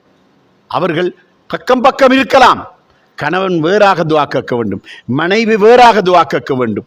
அந்த அளவுக்கு நாம் அல்லாஹ்விடத்தில் பிரார்த்தனையின் மூலமாக, துஆவின் மூலமாக அல்லாஹ்வை அதிகம் நெருங்குவதற்குரிய ஒரு வாய்ப்பான ஒரு நேரம்தான் அந்த அரபாவுடைய நேரம். அதனால் நாம் அந்த அரபாவில் உங்களுக்கு நாம் இதற்குரிய வழிகாட்டலை மீண்டும் காட்டுவோம், உங்களுக்கு அதை நினைவூட்டுவோம். நீங்கள் அதே மாதிரியாக அந்த அரபாவை பயன்படுத்தி கொள்ளக்கூடியவர்களாக அந்த அரபாவை நீங்கள் ஆக்கிக்கொள்ள வேண்டும். இது அதாவது நபி ஸல்லல்லாஹு அலைஹி வஸல்லம் அவர்கள் அந்த அரபாவுடைய நாளையிலே அதாவது மினாவில் இருக்கும்போது நாம் லொஹருடைய நேரத்தில், அசருடைய நேரத்தில் தான் தொழுவோம். மினாவில் நாம் இருக்கிற நாள் என்ன? 8ஆம் நாள், 10ஆம் நாள், 11 நாள், 11, 12, 13 இருப்போம். இந்த நாட்களில் லொஹருடைய நேரத்திலும் அசருடைய நேரத்திலும் தொழுவோம். ஆனால் அரபாவில் மட்டும் லொஹரையும் அசரை ஏன் சேர்த்து தொழுகிறோம் என்று தெரியுமா? நபி ஸல்லல்லாஹு அலைஹி வஸல்லம் அவர்கள் அங்கு 2 காரணங்கள் இருக்கின்றன. ஒன்று, மக்கள் அந்த அரபாவிலே எல்லோரும் உது செய்வதற்கென்று செல்வதென்று சொன்னால் உண்மையிலே கடினமான ஒரு இடம்தான் அது கஷ்டம். அந்த கஷ்டம் ஒரு காரணம். இரண்டாவது, மக்கள் அசருடைய தொழுகையில் ஈடுபடுகின்ற அந்த நேரத்தையும் துஆவுக்காக நபி ஸல்லல்லாஹு அலைஹி வஸல்லம் ஈடுபடுத்தி இருக்கின்றார்கள். அந்த அளவுக்கு முக்கியமான ஒரு இடம்தான் அந்த அரபா. ஆகவே அந்த அரபாவை நாம் முடிந்த அளவுக்கு மிக உச்சகட்டமான பயனை அடையக்கூடியதாக அந்த அரபாவை பயன்படுத்தி கொள்ள வேண்டும். அடுத்ததாக மக்ரிபுடைய நேரம் நெருங்குகின்ற போது நமக்காக பயணம் தயாராகிவிடும். அதாவது நிறைய குரூப்புகளை பார்ப்பீங்க, நிறைய தனி ப்ரைவேட்டாக வாரவங்களை பார்ப்பீங்க. என்ன செய்வாங்கன்னு சொன்னால், அவங்க மக்ரிபுடைய நேரம் நெருங்குகின்ற நேரத்திலே அரபாவுடைய போர்டருக்கு வருவார்கள். போர்டருக்கு வந்து மக்ரிபுடைய நேரத்திலே அங்கு ஒரு சைக்கினை செய்யப்படும், அதான் சொல்லப்படும், அல்லது ஒரு பெரிய ஒரு குண்டு போடுவார்கள். இந்த சத்தம் வந்ததுக்கு பின்னால் நடைய தொடங்குவார்கள். நடைய தொடங்கினா 2 மணி நேரம் ஆகிறதுக்கு இடையில் முஸ்தலிஃபாவுக்கு வந்து சேர்ந்துடலாம். நடையின் மூலமாக வருவார்கள். கடந்த வருடம் நாம் எல்லாம் நடந்தோம். தொடர்ந்து நடையில் வருவோம். இந்த வருஷம் நடக்க வேண்டிய தேவையில்லை. காரணம், எங்களுக்கு பிரைவேட்டாக ஒரு பஸ் ஏற்பாடு செய்யப்பட்டிருக்கின்றது. இதற்கு முன்னால் வருஷம் போல அல்ல. அந்த பஸ் எங்களோட இருக்கும். அதனால் அந்த பஸ் வந்து எங்களை அழைத்து கொண்டு முஸ்தலிஃபாவுக்கு வந்து, முஸ்தலிஃபாவிலும் எங்களோடு தங்கும் அந்த பஸ். முஸ்தலிஃபாவிலிருந்து 10ஆம் ஆண்டு காலையிலே நாம் வருகின்ற போதும் அதே பஸ்ஸில் வருகின்ற அளவுக்கு நமக்கு வசதி செய்யப்பட்டிருப்பதனால நாம் எல்லோரும் பஸ்ஸிலே வந்துடலாம். பஸ்ஸிலே வந்து நாம் சூரியன் மறைந்ததுக்கு பின்னால் அரபாவிலிருந்து புறப்பட வேண்டும். புறப்பட்டு நாம் முஸ்தலிஃபாவுக்கு வருவோம். முஸ்தலிஃபாவுக்கு வந்தால் முஸ்தலிஃபாவிலே இரவிலே தங்குவது நமக்கு வாஜிபான ஒரு கடமை. ஹஜ்ஜிலே நாம் வாஜிப் என்று சொன்னது தானே, வாஜிப், கடமை, கட்டாயம். ஏனென்றா அங்கு தங்காமல் ஒருவர் நேரடியாக மினாவுக்கு வந்தால் அவர் ஒரு ஆடு தம் கொடுக்க வேண்டும். தண்டமாக பெனால்ட்டி கொடுக்க வேண்டும். ஒரு ஆடு, அது அவருக்கு அது பொறுப்பாகி விடுகின்றது. ஆனால் நாம் தங்குவது நபி ஸல்லல்லாஹு அலைஹி வஸல்லம் காட்டி தந்த ஒரு வழிமுறை. நம்ம தங்குறது எங்கே? நாம் மினாவில் தங்குறதுக்கு நமக்கு நல்ல டென்ட் வசதி, நல்ல மெட்ரஸ் வசதி, பாத்ரூம் வசதி எல்லாமே இருக்குது. ஆனால் முஸ்தலிஃபாவில் தங்குறதுக்கு நாம் ரோட்டில் எங்கெங்கெல்லாம் வசதி கிடைக்குதோ அங்கே தான் நாம் போகணும். அதனால் நாம் ஒரு பெட்ஷீட்டை, விரிக்கிறதுக்கு ஒரு விரிப்பை, அல்லது அந்த மடிக்கிற பாய் இருக்குது இப்படி ஒண்ட இதெல்லாம் கையில் எடுத்துகிட்டு போகணும். நாம் இன்ஷா உங்களுக்கு ஒரு பேக் தருவோம். அந்த பேக்கில் அதெல்லாம் இருக்குது, போடையிலும் போட்டு எடுத்துக்கொண்டு போனால் அந்த இடத்துல விரிச்சாச்சு அப்படியே தூங்கினா மாஷா அல்லாஹ், அதாவது இந்த ஏசி ரூமில் தூங்குற மாதிரி தூக்கம் போயிடும்.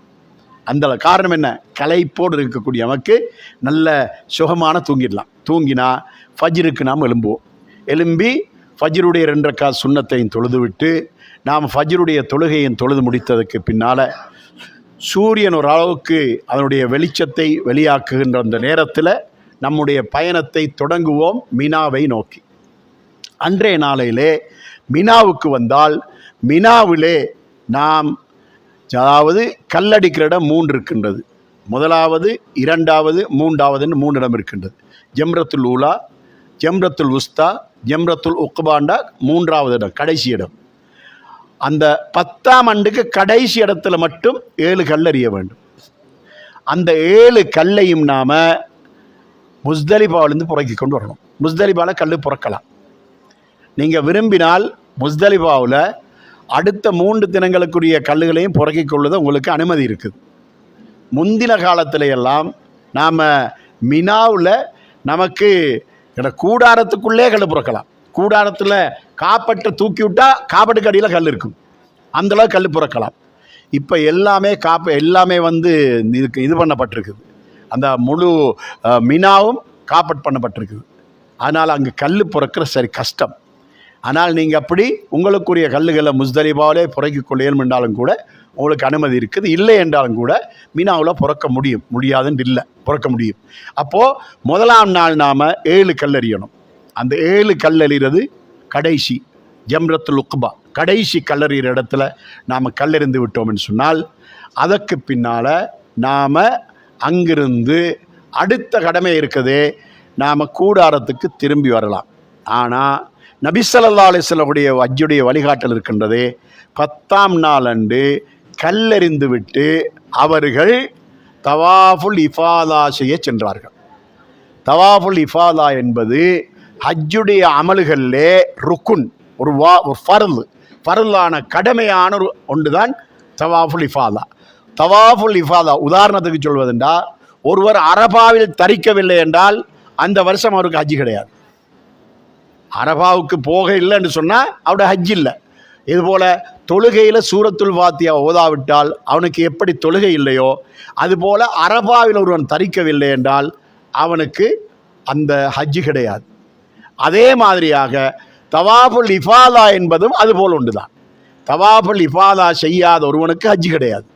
ஒருவனோட ஹஜ்ஜி பூர்த்தியாக வேண்டும் என்றால் தவாஃபுல் இஃபாதா செய்தாக வேண்டும். நபி ஸல்லல்லாஹு அலைஹி வஸல்லம் அவர்கள் தவாஃபுல் இஃபாதாவை 10ஆம் நாளே செய்வார்கள். அந்த தவாஃபுல் இஃபாதா எப்படி என்று சொன்னால், காபாவை சுற்றி வருவதற்கு 7 முறை தவாப் செய்வது, அதற்கு பின்னால் சஃபா மருவாவில் 7 முறை ஓடுவது.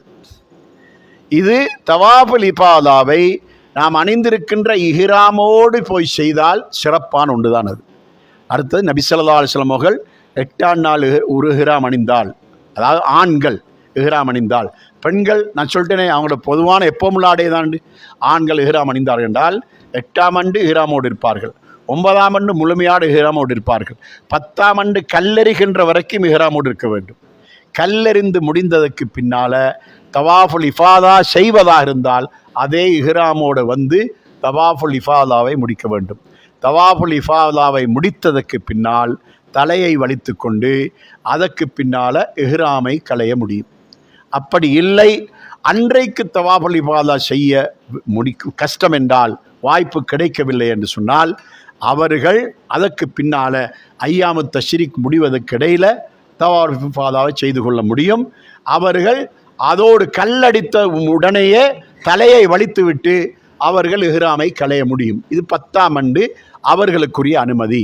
இது முடித்ததற்கு பின்னால் அதுக்கு அடுத்ததாக 10ஆம் நாளே அதிகமானவர்கள் வசதி உள்ளவர்கள் குர்பானி கொடுப்பார்கள். ஆனால் 10ஆம் ஆண்டு கொடுக்க வசதி இல்லை என்று சொன்னால் அதற்கு பின்னால் 11, 12, 13 என்ற ஐயாமு தஷ்ரீக்கு உட்பட்டு நாம் எப்போதாவது குர்பானியை கொடுக்கலாம். குர்பானி சம்பந்தமான அந்த விளக்கம் எல்லாம் இன்ஷா அல்லாஹ் உங்களுக்கு அங்கே நாம் தெளிவாக சொல்லுவோம். அந்த குர்பானி என்பது தமத்து ஹஜ் செய்கின்றவர்களுக்கும் கிரான் ஹஜ் செய்கின்றவர்களுக்கும் குர்பானி கண்டிப்பாக கொடுத்தாக வேண்டும்.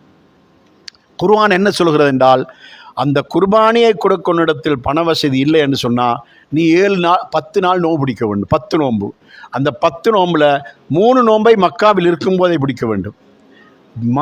மீதி 7 நோன்பை நீ நாட்டுக்கு திரும்பினதுக்கு பின்னால் பிடிக்க வேண்டும் என்று அல்லாஹ் திருமறை குர்ஆன் 2வது அத்தியாயம் 199வது வசனத்தில் சொல்லி காட்டுறான். அத்திமுல் ஹஜ்ஜ வல் உம்ரத்த லில்லாஹ் என்ற அந்த வசனத்தில் அல்லாஹ் சொல்லி காட்டுறான். அதனால் பெரும்பாலும் அந்த நிலைமை அதிகமானவர்களுக்கு வருவதில்லை. அதாவது குர்பானி கொடுக்கக்கூட வசதி இல்லாத அளவுக்கு ஹாஜிமார்கள் செல்லுவதில்லை. அதனால் நாம் குர்பானியை கொடுக்க வேண்டும். அந்த குர்பானியை நாம் கொடுப்பதற்கான ஏற்பாடு, குர்பானியை நபி ஸல்லல்லாஹு அலைஹி வஸல்லம் அவர்கள் நமக்கு 3 வகையாக காட்டி தந்திருக்கின்றார்கள். ஒரு ஆடு கொடுக்கலாம். ஆடு என்றால் ஒருவருக்கு ஒரு ஆடு கொடுக்க வேண்டும். மாடு கொடுப்பதென்றால் 7 பேர் சேர்ந்து ஒரு மாடு, அல்லது 7 பேர் சேர்ந்து ஒரு ஒட்டகை கூட்டாக சேர்ந்து கொடுக்கலாம். அது நாம் அங்கே சென்றதுக்கு பின்னால் ஹாஜிமார்களுக்கு மத்தியில் கலந்துரையாடி ஆடா மாடா ஒட்டகையா என்பதை நாம் அங்கே பேசிக்கொள்ளலாம். இது நாம் 10ஆம் ஆண்டு முடிந்து 11ஆம் ஆண்டு பெரும்பாலும் குர்பானி கொடுப்பதற்கான ஏற்பாடுகள் நாம் செய்யப்படும். நாம் எல்லோரும் சேர்ந்து முறையாக குர்பானி கொடுக்கறதுக்கான அந்த ஏற்பாட்டை செய்வோம். இப்பொழுது பங்கு 10ஆம் ஆண்டு இரவில் தங்க வேண்டும். அடுத்தது வாஜிப் என்பதில் இன்னும் ஒன்று இருக்கிறது. என்ன வாஜிபு? மினாவிலே 10ஆம் ஆண்டு இரவு 11ஆம் ஆண்டு இரவு அந்த 2 தினங்களும் மினாவிலே கட்டாயமாக தங்க வேண்டும். அப்படி தங்காமல் ஒருவர் வெளியே சென்று விட்டார் என்றால் அவன் ஒரு ஆடு தெண்டம் கொடுக்க வேண்டும் என்றது சட்டம். ஏன்னா அது வாஜிபான அமல். 11ஆம் ஆண்டு தங்கிவிட்டால் 12ஆம் நாள், இந்த 12ஆம் நாள் லுஹர் தொழுகைக்கு பின்னால் கல்லடித்து விட்டு அதற்கு பின்னால் அவர் விரும்பினால் அவர் மக்காவுக்கு வந்து விடலாம். அவர் விரும்பினார். ஆனால் அவருக்குரிய கட்டுப்பாடு என்ன? சூரியன் மறைவதற்கிடையில் மக்ரிபுக்கு முன்னால் அவர் அந்த மினா எல்லையை விட்டு தாண்டி விட வேண்டும். இப்படி தாண்டி வந்தால் அவர் வந்து விடலாம். ஆனால் நாம் நம்முடைய குரூப் என்ன செய்யும் தெரியுமா? 13ஆம் ஆண்டும் கல்லடித்து விட்டு தான் வருவோம். காரணம் என்ன? நபி ஸல்லல்லாஹு அலைஹி வஸல்லம் அவர்கள் 13ஆம் ஆண்டும் கல்லடித்திருக்கிறார்கள். அப்படி இருப்பதனால நாம் 13ஆம் ஆண்டும் கல்லடித்து விட்டு வருகின்ற அந்த சுன்னா அமைப்பைத்தான் நாம் கடைபிடிப்போம். தேவைப்பட்டவர்கள், அவசியமுள்ளவர்கள், பயணங்கள் மேற்கொள்ள வேண்டும் என்ற கட்டாயப்பாடு உள்ளவர்கள் எல்லாம் 12ஆம் ஆண்டுக்கு வந்து விடுவார்கள். இப்போது நாம் 10ஆம் ஆண்டு கல்லறிவது என்று சொன்னால் ஃபஜ்ர் தொழுகைக்கு பின்னால் லுஹர் தொழுகைக்கு இடப்பட்டு நாம் கல்லறிந்து விட வேண்டும். ஆனால் 11, 12, 13 ஆகிய 3 தினங்களிலும் லுஹர் தொழுது விட்டுத்தான் கல்லறிய வேண்டும். அதாவது ஜவாலுக்கு பின்னால். லுஹர் தொழுகை என்பதல்ல, லுஹருடைய நேரம் ஜவாலுக்கு பின்னால் தான் நாம் கல்லறிய வேண்டும். அதாவது சென்ற வருஷம் சில குரூப்புகள், அதாவது ஹாஜிமார்களுக்கு இந்த ஹஜ்ஜுடைய கடமையை எந்த அளவுக்கு அவர்கள் ஒரு கவனக்குறைவாகவும் அதாவது அலட்சியமாகவும் செய்திருக்கிறார்கள் என்று சொன்னால், அதாவது சுபகுக்கு பின்னால் நேர காலத்தோடு போய் 12ஆம் ஆண்டு கல்லடிச்சு விட்டு ஹாஜிமாரை மக்கா கூட்டிகிட்டு வந்துடுறாங்க. அவருடைய கடமை, அதாவது நபி ஸல்லல்லாஹு அலைஹி வஸல்லம் காட்டி தந்த அந்த கடமையை உதாசீனம் செய்து விட்டார்கள். நபி அவர்கள் 11, 12, 13 தினங்களில் லுஹருக்கு பின்னால் தான் கல்லறிந்திருக்கிறார்கள். அதற்கு முன்னால் கல்லறியவில்லை. அதனால் ஹாஜிமார்கள், நீங்கள் லட்சக்கணக்கில் செலவழிச்சு வர உங்களை நாங்கள் ஒரு நாளும் உங்களோட கடுகளவான அமலையும் கூட நாம் தெரிந்த நிலைமையில் ஒருபோதும் நாங்கள் உதாசீனம் செய்ய மாட்டோம். 100% இன்ஷா அல்லாஹ் உங்களை சரியான முறையில் வழி நடத்துவோம். அதனால் உங்களுக்கு ஏதேனும் அங்கிருக்கக்கூடிய சந்தர்ப்பம், உங்களோடு நாங்கள் கிட்டத்தட்ட 23 நாட்கள் தங்கியிருப்போம். அந்த சந்தர்ப்பங்களிலே மார்க்கத்தை பற்றிய தெளிவுகள் நீங்கள் அடைந்து கொள்ள வேண்டால் எந்த நேரத்திலும் எப்பொழுதும் எங்களிடத்தில் கேட்கலாம். அதற்கு நாம் முழுமையாக நாம் தயாராக இருக்கின்றோம். எங்களை நாங்கள் அதற்காக அர்ப்பணம் செய்திருக்கின்றோம், தயாராக இருக்கின்றோம். நீங்கள் அதையும் கேட்டுக்கொள்ளலாம். இப்பொழுதும் இந்த நிகழ்ச்சி முடிந்ததுக்கு பின்னால் உங்களுக்கு ஒரு வாய்ப்பு தரப்படும். உங்களிடத்தில் சந்தேகங்கள் எதுவும் இருந்தால் நீங்கள் பகிரங்கமாக இந்த இடத்துல கேட்டுக்கொள்ள முடியும். இன்ஷா அல்லாஹ் உங்களுக்கு நாங்கள் பதிலளிப்போம். இப்பொழுது 13ஆம் அன்று நாம் கல்லெறிந்து விட்டு நாம் மக்காவுக்கு வந்து விடுவோம். இப்படி வந்து விட்டால், அதாவது 13க்கு முன்னாலே நம்முடைய தவாஃபுல் இஃபாதாவை முடித்து விட்டால் நம்முடைய ஹஜ்ஜு கடமை முடிந்து விடுகிறது. எதனோடு? 13ஆம் ஆண்டு கல்லறிவதோடு அல்லது 12ஆம் ஆண்டு கல்லறிவதோடு நம்முடைய ஹஜ்ஜுடைய கடமை சம்பூர்ணமாக முடிந்து விடுகின்றது. அப்படி முடிந்ததற்கு பின்னால நமக்கு ஒரு வாஜிபான ஒரு கடமை பாக்கி இருக்கின்றது. அந்த கடமை தான் தவாஃபுல் விதா, பயணத்தவாப்.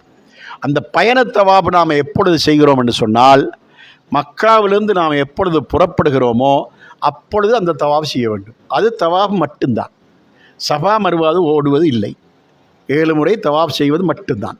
அந்த பயணத்தவாப், உதாரணத்துக்கு நாம் அசருக்கு பின்னால் மதீனாவுக்கு புறப்பட இருக்கிறோம் அல்லது அசருக்கு பின்னால் ஸ்ரீலங்காவுக்கு புறப்பட இருக்கிறோம் என்று சொன்னால், லோருக்கு முன்னால் நாம் விதா செய்வதற்கு உங்களை அழைத்து செல்வோம். அப்படி அழைத்து சென்று விதாவை முடித்து விடுவோம். விதாவை முடிப்பதற்கான ஒரு நிபந்தனை இருக்கின்றது. என்ன நிபந்தனை என்றால், விதா என்ற அந்த தவாபை முடித்து விட்டால் அன்று இரவு அந்த மக்காவில் தங்கக்கூடாது. அதுதான் அவருக்குரிய நிபந்தனை. அந்த அடிப்படையில் நாம் பயணம் புறப்படுவதற்கு சில மணி நேரத்துக்கு முன்னால் தவாஃபுல் விதாவை செய்யுமாறு உங்களுக்கு வழிகாட்டுவோம். உங்களை அழைத்து சென்று அந்த தவாஃபுல் விதாவை நாம் செய்ய வைப்போம். ரைட். அடுத்த ஒரு முக்கியமான ஒரு செய்தியை சொல்கிறோம். அதாவது சவுதி அரேபியா இப்பொழுது ஹாஜிமார்கள் வசதியாக ஹஜ்ஜி செய்வதற்காக நிறைய கட்டுப்பாடுகள் போட்டிருக்கிறார்கள். அந்த கட்டுப்பாடு எதுக்கு தெரியுமா? முந்தின காலமெல்லாம் சவுதி அரேபியாவில் வேலை செய்கிற ஆட்கள் இருக்காங்களே, இவங்கெல்லாம் அவங்களுக்கு கிட்டத்தட்ட ஒரு 1000 ரியால், ரியாதிலிருந்து அல்லது தம்மாமிலிருந்து அல்லது அபுஹாவிலிருந்து அவங்க தூரடங்கள்லேருந்து கூட புறப்பட்டு மக்காவுக்கு ஹஜ்ஜி செய்கிறேன்னு சொன்னால், இஃப்ராது ஹஜ்ஜி மட்டும் செய்வதாக இருந்தால் அவங்களுக்கு பயண செலவு மட்டும்தான். குர்பானி கூட கிடையாது. அவங்களுக்கு கிடையாது. வார பயண செலவு மட்டும்தான். போகிறதுக்கு வாரத்துக்கு எல்லாம் சேர்த்து ஒரு 700-800 ரியால் போகும், அவ்வளோதான். ஒரு ஹஜ்ஜை செஞ்சுருவாங்க. அப்போ அவங்க கட்டுப்பாடு இல்லாததுனால அவங்க என்ன செய்ய வேண்டாம், மழை லட்சக்கணக்கில் சேர்ந்துடுவாங்க. சேர்ந்தா நாம் லட்சக்கணக்கான ரூபாய் செலவழித்து ஹஜ்ஜி செய்ய போகிறவங்களுக்கு பாரிய நெருக்கடிகள் ஏற்படும். எங்களை தவாபு செய்ய விட மாட்டாங்க. அதே போல் மினாவில் எங்களை ஒழுங்காக தங்க விட மாட்டாங்க. அரஃபாவில் எங்களை வேலையை செய்ய விட மாட்டாங்க. இப்படியெல்லாம் நிறைய நெருக்கடிகள் வரும். அதுக்காக இப்போ சவுதி அரசாங்கம் போட்ட கட்டுப்பாடு என்ன தெரியுமா? சவுதியில் வேலை பார்ப்பவர்களாக இருந்தாலும் கூட அவர்களும் இப்போ நாம் சல்லி கட்டுறோமே, அதுபோல் பணம் கட்டித்தான் அவங்க ஹஜ்ஜிக்கு வர வேண்டும். நினைச்ச மாதிரி பஸ்ஸில் ஏறி அவங்களுக்கு ஹஜ்ஜி செய்ய இயலாம், சட்டம் போட்டாச்சு. அதனால் அங்கே காபா நமக்கு சௌகரியமானதாக ஆக்கப்பட்டிருக்கிறது. அதே நேரத்தில் அவங்க இன்னும் ஒரு கட்டுப்பாடு போட்டிக்கிறாங்க. அது என்ன கட்டுப்பாடுண்டா, கிரவுண்ட் ஃப்ளோர் இருக்குது. கிரவுண்ட் ஃப்ளோரில் தவாப் செய்வதாக இருந்தால் இஹ்ராமோடு வந்தால் மட்டும்தான் தவாப் செய்யலாம். இஹ்ராமோடு வாரண்டா 2 விஷயம். ஹஜ் அல்லாத காலத்தில் உம்ரா செய்கின்றவர்கள் இஹ்ராமோடு தான் அங்கே வர வேண்டும். கிரவுண்ட் ஃப்ளோருக்கு இஹ்ராம் இல்லாமல் வரக்கூடாது. ஹஜ்ஜுடைய காலத்தில் தவாபுல் இஃபாதா செய்கின்றவர்கள் இஹ்ராமோடு தான் அங்கே வர வேண்டும். அப்படி வந்தால் அவர்கள் கிரவுண்ட் ஃப்ளோரை தவாப் செய்யலாம். இஹ்ராம் இல்லாமல் சாதாரண உடையோட வாரவங்க கிரவுண்ட் ஃப்ளோரில் தவாப் செய்ய முடியாது. அவங்களுக்கு அதாவது தவாப் எங்கே செய்ய வேண்டும்? 1ஆம் மாடி, 2ஆம் மாடி, 3ஆம் மாடியில் தான் செய்ய வேண்டும். அது கூடுதலாக சுற்றணும். கிரவுண்ட் ஃப்ளோர் சின்ன டிஸ்டன்ஸ், ஒரு சின்ன டிஸ்டன்ஸில் கிரவுண்ட் ஃப்ளோர் செஞ்சிடலாம். ஆனால் ஃபர்ஸ்ட் ஃப்ளோர் செகண்ட் ஃப்ளோர் செய்யணும்னா பெரிய சுற்றணும். ஒரு தவாப் முடிக்க 1 மணி நேரம் எடுக்கும், அப்படி டைம் எடுக்கும்.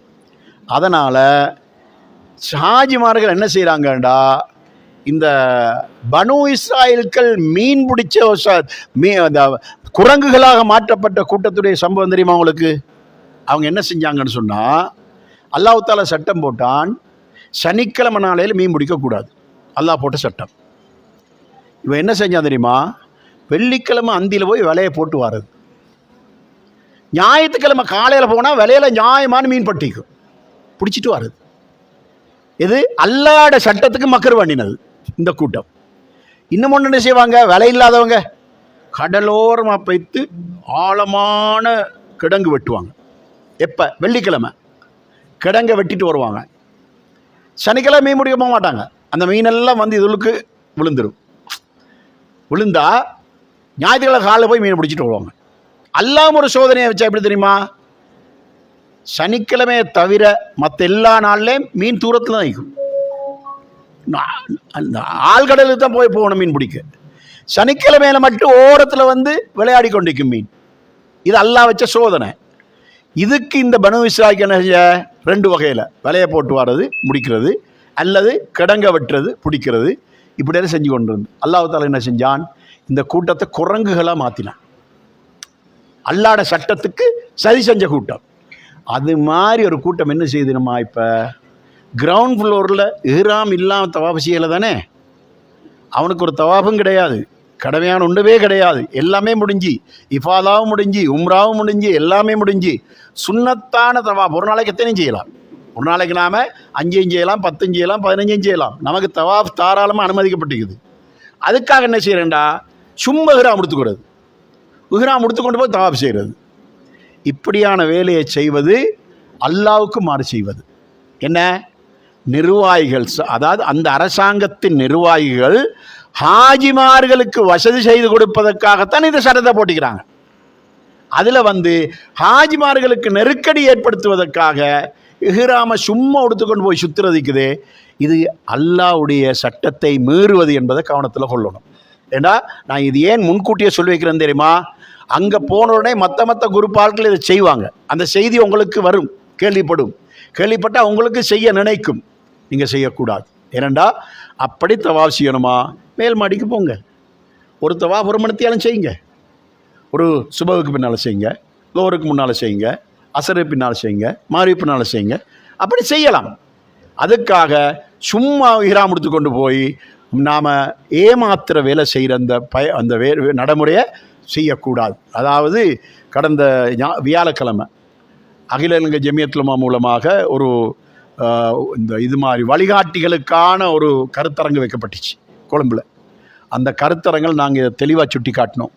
இது மாதிரி ஹஜ் குரூப்பை சேர்ந்தவங்க இது மாதிரி ஹாஜிமார்களை செய்ய முற்படுவாங்க, நீங்கள் அதுக்கு இடம் கொடுத்துறாங்க என்றளவு சொல்லி வச்சுக்கிறோம். ஆகவே மக்காவில் இருக்கின்ற நேரம் இருக்கின்றதே, அந்த நேரத்திலே நமக்கு கிடைக்கக்கூடிய மிக முக்கியமான ஆப்பர்ச்சுனிட்டி, ஒரு வாய்ப்பு, ஒரு சந்தர்ப்பம் என்ன தெரியுமா, நமக்கு கிடைக்கக்கூடிய தவாஃப் செய்யக்கூடிய வாய்ப்பு. அதாவது இந்த உலகத்திலே தவாஃப் என்ற ஒரு இபாதத்தை மக்காவில் மட்டும்தான் செய்ய முடியும். மக்காவை தவிர உலகத்தில் வேறு எங்கும் தவாஃப் செய்ய முடியாது. அல்லாஹ் தஆலா நபி ஸல்லல்லாஹு அலைஹி வஸல்லம் அவர்கள் உலகத்தில் 3 மஸ்ஜிதுகளுக்கு சிறப்பு சொன்னார்கள். 1 காபத்துல்லா, 2வது மஸ்ஜித் நபவி, 3வது பைத்துல் முகத்தஸ். அப்படி சிறப்பு சொல்லப்பட்ட அந்த மஸ்ஜித் நபவியிலும் தவாஃப் இல்லை, அதே போல பைத்துல் முகத்தஸிலும் தவாஃப் இல்லை. சரியா, அந்த இடத்திலும் தவாஃப் இல்லை, எங்கேயுமே தவாஃப் இல்லை. உலகத்தில் தவாஃப் மக்காவில் மட்டும்தான். அதனால் நம்ம மக்காவில் எத்தனை நாள் தங்கி இருக்கிறோமோ அத்தனை நாளிலும் ஒரு நாளைக்கு உங்களுடைய உடல் எந்த அளவுக்கு தாங்கிக் கொள்ளுமோ அந்த அளவுக்கு தவாஃப் செய்யுங்க. கஷ்டப்பட்டு நீங்கள் உங்களை கஷ்டத்துக்கு ஆளாகிக்கொள்ளாதுங்க, டயர்ட் ஆகிடாதுங்க. உங்களோட உடல் எந்த அளவுக்கு தாங்கிக் கொள்ளுமோ அந்த அளவுக்கு தவாஃப் செய்யுங்க. அந்த தவாஃப் வந்து ஃபர்ஸ்ட் ஃப்ளோரில் செய்யலாம், செகண்ட் ஃப்ளோரில் செய்யலாம், அல்லது மொட்டை மாடியில் செய்யலாம், நீங்கள் விரும்புகிற மாதிரி செய்யலாம்.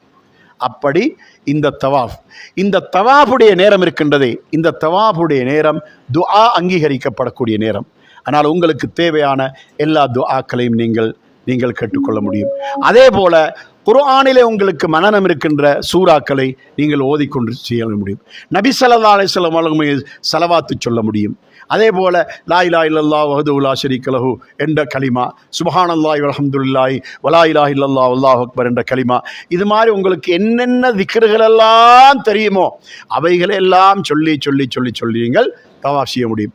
ஆனால் தவாஃபுடைய நேரத்தில் இன்னென்ன வாசகங்கள் தான் சொல்ல வேண்டும் என்று நபி ஸல்லல்லாஹு அலைஹி வஸல்லம் அவர்கள் நமக்கு வழிகாட்டவில்லை. நாம் விரும்புகின்ற வாசகங்களை சொல்லி தவாஃப் செய்ய முடியும் என்றுதான் நபி ஸல்லல்லாஹு அலைஹி வஸல்லம் அவர்கள் நமக்கு வழிகாட்டியிருக்கின்றார்கள். ஆகவே நாம் மக்காவை விட்டு எப்போது புறப்படுகின்றோமோ அப்போது நாம் தவாஃபுல் விதா செய்துவிட்டு மக்காவை விட்டு நாம் புறப்படுவோம். இடையில் மக்காவில் இருக்கின்ற நேரத்தில் உங்களுக்கு மக்காவில் இருக்கக்கூடிய சரித்திர முக்கியத்துவம் வாய்ந்த இடங்களுக்கெல்லாம் உங்களை அழைத்து கொண்டு சென்று காட்டுவோம். ஏனென்றா நபி ஸல்லல்லாஹு அலைஹி வஸல்லம் அவர்கள் நபித்துவம் கிடைப்பதற்கு முன்னதாக கவலையோடு அவர்கள் சமுதாயத்தை வழிநடத்துவதற்கு ஆழ்ந்த சிந்தனையோடு அவர்கள் இருந்த அந்த இடம் ஹிரா குகை. அந்த இடத்திலே அவருடைய 35வது வயதிலிருந்து 40வது வயது வரைக்கும் ஒரு வருடத்திலே பல முறை அவர்கள் அங்கே நின்று கவலையோடு இருப்பார்கள். அதே போல இது ஹிரா குகை. அவர்களுக்கு நபித்துவம் கிடைத்த இடமும் முதலாவது இக்ரா சூரத் அருளப்பட்ட இடமும் அந்த ஹிரா குகை. அதற்கு பின்னால் அடுத்ததாக சவுர் குகை எங்களுக்கு காட்டுவோம். அந்த சவுர் குகை தான் நபி ஸல்லல்லாஹு அலைஹி வஸல்லம் அவர்கள் மக்காவிலிருந்து மதீனாவுக்கு ஹிஜ்ரத்து செய்யும் போது பாதுகாப்புக்காக அவர்கள் எதிரிகளுடைய அந்த கொலை அச்சுறுத்தலிருந்து தப்புவதற்காக பதுங்கி இருந்த இடம்தான் அந்த சவுர் என்ற குகை. அந்த இடத்துக்கு உங்களை கொண்டு போய் கூட்டி காட்டுவோம். அதே மாதிரியாக மக்காவில் என்னென்ன முக்கியத்துவமான இடங்கள் இருக்கின்றனவோ அந்த இடங்களுக்கெல்லாம் அழைத்து சென்று அதை உங்களுக்கு நாங்கள் காட்டி அதற்கு பின்னால் இன்ஷா அல்லாஹ் மதீனாவுக்கு செல்லக்கூடிய நேரத்தில் உங்களை மதீனாவுக்கு அழைத்து செல்வோம். சில ஹாஜிமார்கள் ஏற்கனவே ஹஜ்ஜி செய்த ஹாஜிமார்களும் எங்களோடு வருகிறார்கள். அதனால் அவர்கள் மதீனாவுக்கு செல்லாமலே அவர்கள் மக்காவுக்கு இந்த நாடு திரும்ப வேண்டும் என்ற சிந்தனையோடு வருகிறார்கள். அவர்களுக்கும் வாய்ப்பு கிடைக்கும் போது அவர்கள் இடையிலே, அதாவது நம்ம குரூப் மதீனாவுக்கு செல்வதற்கு முன்னதாக அவர்கள் மதீனாவுக்கு சென்று வருவதற்கான ஒரு ஏற்பாடும் செய்யப்பட்டிருக்கின்றது. அதையும் அவர்கள் செய்து கொள்ள முடியும். அதனால் அவர்கள் அதையும் மதீனாவுக்கு சென்று விட வேண்டும். இதில் முக்கியமாக நீங்கள் விளங்கிக் கொள்ள வேண்டும். அதாவது மக்காவில் இருக்கின்ற நேரத்தில் ஒரு வக்து தொழுகையாவது நமக்கு ஜமாத்து தவறிவிடக்கூடாது. அதாவது நபி ஸல்லல்லாஹு அலைஹி வஸல்லம் அவர்களிடத்தில் சில சஹாபாக்கள் வந்து கேட்டார்கள், யார் ரசூலா, அதாவது சில சஹாபாக்கள் கதைத்து கொண்டிருந்தார்கள். என்னென்றால், நாம் மதீனாவிலிருந்து மக்காவுக்கு 300 மைல் பயணம் போகிறோம். இவ்வளோ பெரிய பயணத்தில் நாம் சும்மா போகாமல் ஏதாவது வியாபார பொருள்கள் எடுத்துக்கிட்டு போய் அங்கே விற்றுட்டு அங்கிருந்து நாம் இந்த சில வியாபார பொருளை கொண்டு வந்து மதீனாவில் விற்றால் என்ன என்ற போது சில சஹாபாக்கள் சொன்னார்கள், இல்லை அதெல்லாம் செய்யக்கூடாது, அதெல்லாம் நமக்கு தக்குவா கிடையாது. நாம் ஒன்றுமே கொண்டு போகாமல் வெறும் கையோடு போயிட்டு வெறும் கையோடு வரணும் என்று கதைச்சு கொண்டிருந்தாங்க.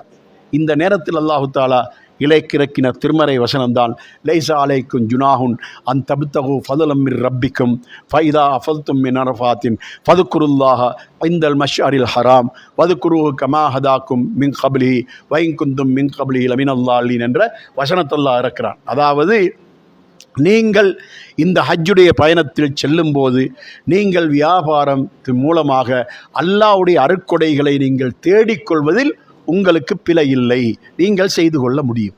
நோக்கம் உங்களுடைய இபாதத்து பூர்ணமாக அமைய வேண்டும், அதுதான் நோக்கம். அதை நீங்கள் சரியாக செய்தால் போதும். நீங்கள் வியாபாரம் செய்யலாம், கொடுக்கல் வாங்கல் செய்யலாம், எல்லாமே செய்யலாம். அங்கிருக்கும்போது நாட்டுக்கு கால் பண்ணி வியாபாரத்தை பற்றி கேட்கலாம், பிஸ்னஸ் எப்படி நடக்குது அதெல்லாம் கேட்கலாம், அதுக்கெல்லாம் தடை இல்லை. சிலர் சொல்ல, வியாபாரம் பேசாதே, இந்த ஒரு மாதம் அது ஒன்றும் பேசக்கூடாது, அப்படியெல்லாம் கிடையாது. வாப்பா போயிருப்பார், மகன் வியாபாரம் பண்ணுவார், மகனுக்கு வாப்பா வழிகாட்டணும். இடையில ஒரு செக் வரும், அந்த செக் எப்படி மீட் பண்ணுறது, அதே மாதிரி வாங்கிற கடன் எப்படி கொடுக்கறது, அல்லது புதிய சாமான் எப்படி பர்ச்சேஸ் பண்ணுறது, இதெல்லாம் இருக்கும்.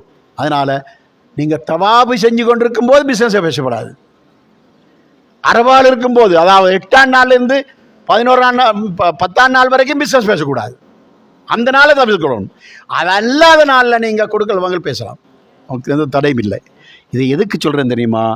நீங்கள் என்ன கொடுக்கல் வாங்கல் செஞ்சாலும் என்ன பிஸ்னஸ் பேசினாலும் ஹரத்திலே நடைபெறக்கூடிய ஜமாத்து தொழுகை ஒன்று கூட நமக்கு மிஸ் ஆகக்கூடாது. நம்ம மினாவுக்கு அரபாவுக்கு போகக்கூடிய நேரத்தை தவிர அதல்லாமல் மக்காவில் தங்கி இருக்கக்கூடிய நேரத்தில் ஒரு ஜமாத்து கூட நமக்கு மிஸ் ஆகக்கூடாது. காரணம் என்ன தெரியுமா? நபி ஸல்லல்லாஹு அலைஹி வஸல்லம் என்ன சொன்னார்கள்? நாம் ஊரில் தொழுகிற தொழுகையை மக்காவில் போய் தொழுதால் 1,00,000 மடங்கு நன்மை கிடைக்கும். நாம் இந்த கம்பளையில் தொழுகிற ஒரு லோஹர் தொழுகையை காபத்துல்லாவில் போய் தொழுதால் 1,00,000 லோஹர் தொழுகையுடைய நன்மை. இங்கே தொழுகிற 2 ரக்காத் தொழுகையை நம்ம காபத்துல்லாவில் போய் தொழுந்தால் 1,00,000 முறை 2 ரக்காத் தொழுகிற நன்மை. அதே மாதிரியாக நாம் இங்கே தொழுகிற ஒரு தொழுகையை நம்ம மதீனாவில் போய் தொழுதால் 1000 மடங்கு நன்மை. அதே தொழுகையை நம்ம மஸ்ஜித் இந்த காபத் இந்த யார் பைத்துல் முகத்தஸில் போய் தொழுதால் 500 மடங்கு அதிக நன்மை. அதனால் நமக்கு 1,00,000 நன்மை கிடைக்கக்கூடிய பாக்கியமுள்ள அந்த மக்காவில் ஜமாத்து தொழுகைகள் மிஸ் ஆகக்கூடாது. இதை நான் சொல்கிறதுக்கு ஒரு காரணம் இருக்குன்னு. என்ன காரணம் தெரியுமா? இங்கிருந்து போகிறவங்க அவங்களோட குடும்பத்தாட்கள் ஜித்தாவில் இருப்பாங்க, அதே போல் மக்காவை சூழ இருப்பாங்க. மதீனாவுக்கு போனால் அங்கிருந்து அவங்களுக்கு எம்போல் இருப்பாங்க. இப்படி பக்கத்தில் சொந்த பந்தங்கள் இருப்பாங்க. அவனோட மகன் இருப்பார், மருமகன் இருப்பார், மாமா இருப்பார், மச்சான் இருப்பார், எல்லோரும் இருப்பாங்க. அவங்க வந்து கூட்டிகிட்டு போனால் அங்கே போய் ஒரு நாள் அல்ல 2 நாள் கழிச்சிட்டு மக்காவுக்கு வருவாங்க, அல்லது காலையில் போனால் இரவைக்கு வருவாங்க. இப்படியெல்லாம் வருவாங்க. அதனால் அந்த பயணங்களை நம்ம தவிர்த்துடணும். அப்படி தேவையா? சொந்த பந்தம் மக்காவுக்கு வந்து உங்களுக்கு சலாம் சொல்லிட்டு போகட்டும். நீங்கள் அந்த பயணங்கள் போகணுமா? நீங்கள் வேறொரு நாளை போங்க. ஏனெண்டா இது உங்களுக்கு 1,00,000 நன்மை கிடைக்கக்கூடிய ஒரு வாய்ப்பான ஒன்று தான். இது வாழ்க்கையில் வேறு எப்பவும் கிடைக்காது. அதனால் மக்கால் இருக்கின்ற சந்தர்ப்பங்களில் இதை நாம் கட்டாயமாக நாம் பண்ணிக்கொள்ள வேண்டிய ஒரு விஷயம். 2வது, மதீனாவுக்கு சென்றாலும் கூட ஒரு வக்த தொழுகை மிஸ் ஆகாத அளவுக்கு, தவறி போகாத அளவுக்கு எல்லா தொழுகைகளையும் மதீனாவில் நாங்கள் முழுமையாக நிறைவேற்றி கொள்ள வேண்டும். அது மட்டுமல்ல, நமக்கு நேரம் கிடைக்குதா, நாம் நிறைய குர்ஆனை ஓதலாம். மக்காவில் நாம் தங்கியிருக்கிற நேரத்தில் காபத்துல்லாவில் மட்டும் கிடையாது, மக்காவில் ஹரம் எல்லை ஒன்று இருக்குது. அந்த எல்லைக்குட்பட்ட இடத்துல எங்கே தொழுதாலும் லட்சம் தான், சந்தேகம் இல்லை. ஆனால் காபத்துல்லா உள்ளுக்கு அமர்ந்து குர்ஆன் ஓதுவதற்கு எந்த நன்மையோ அதே நன்மை உங்களோட ரூமில் நீங்கள் உட்கார்ந்ததுனால் நன்மை கிடைக்கும். அதனால் கூடுதலாக குர்ஆனை ஓத வேண்டும். பயணத்தை தொடங்கி பயணத்தை முடிப்பதற்கு இடையில் முடிந்தால் ஒரு 2 குர்ஆனையாவது முடிச்சுக்கொள்ள கிடைச்சால் பெரிய பாக்கியமாக இருக்கும். ஆகவே சகோதரர்களே, மதீனாவில் அடுத்தொரு கட்டம் என்னவென்றால், மதீனாவிலே அதுவும் சரித்திர முக்கியத்துவம் வாய்ந்த இடங்களை எல்லாம் நாம் அழைத்து கொண்டு போய் காட்டுவோம். நபி ஸல்லல்லாஹு அலைஹி வஸல்லம் அவர்கள் போர் செய்த அந்த உஹதுக்கு கொண்டு போய் காட்டுவோம். அதே போல் அவர்கள் போர் செய்த ஹந்தக் அகல் யுத்தம் நடந்த இடத்தை காட்டுவோம். இப்படி முக்கியத்துவமான இடங்களை எல்லாம் இன்ஷா அல்லாஹ் கொண்டு போய் காட்டுவோம். முடிந்த அளவுக்கு, அதாவது என்னுடைய மெமரியில் இருந்த அளவுக்கு, நினைவில் இருந்த அளவுக்கு நான் உங்களுக்கு ஆரம்பம் முதல் கடைசி வரைக்கும் நான் உங்களுக்கு சொல்லியிருக்கிறேன். ஏற்கனவே ஹஜ்ஜி செய்து விட்டு வந்தவர்களுக்கு நான் ஏதாவது ஒன்று விடுபட்டதாக உங்களுக்கு நினைவு இருந்தால் அதை கொஞ்சம் நினைவுபடுத்தி நீங்கள் இடத்தில் கேள்வி கேட்கலாம். இத்தோடு என்னுடைய இந்த உரையை நிறைவு செய்கிறேன். வஆகிரு தஅவானா அனில் ஹம்துலில்லாஹி ரப்பில் ஆலமீன். உங்களுக்கு ஏதாவது கேட்கணுமெண்டா கேட்கலாம்.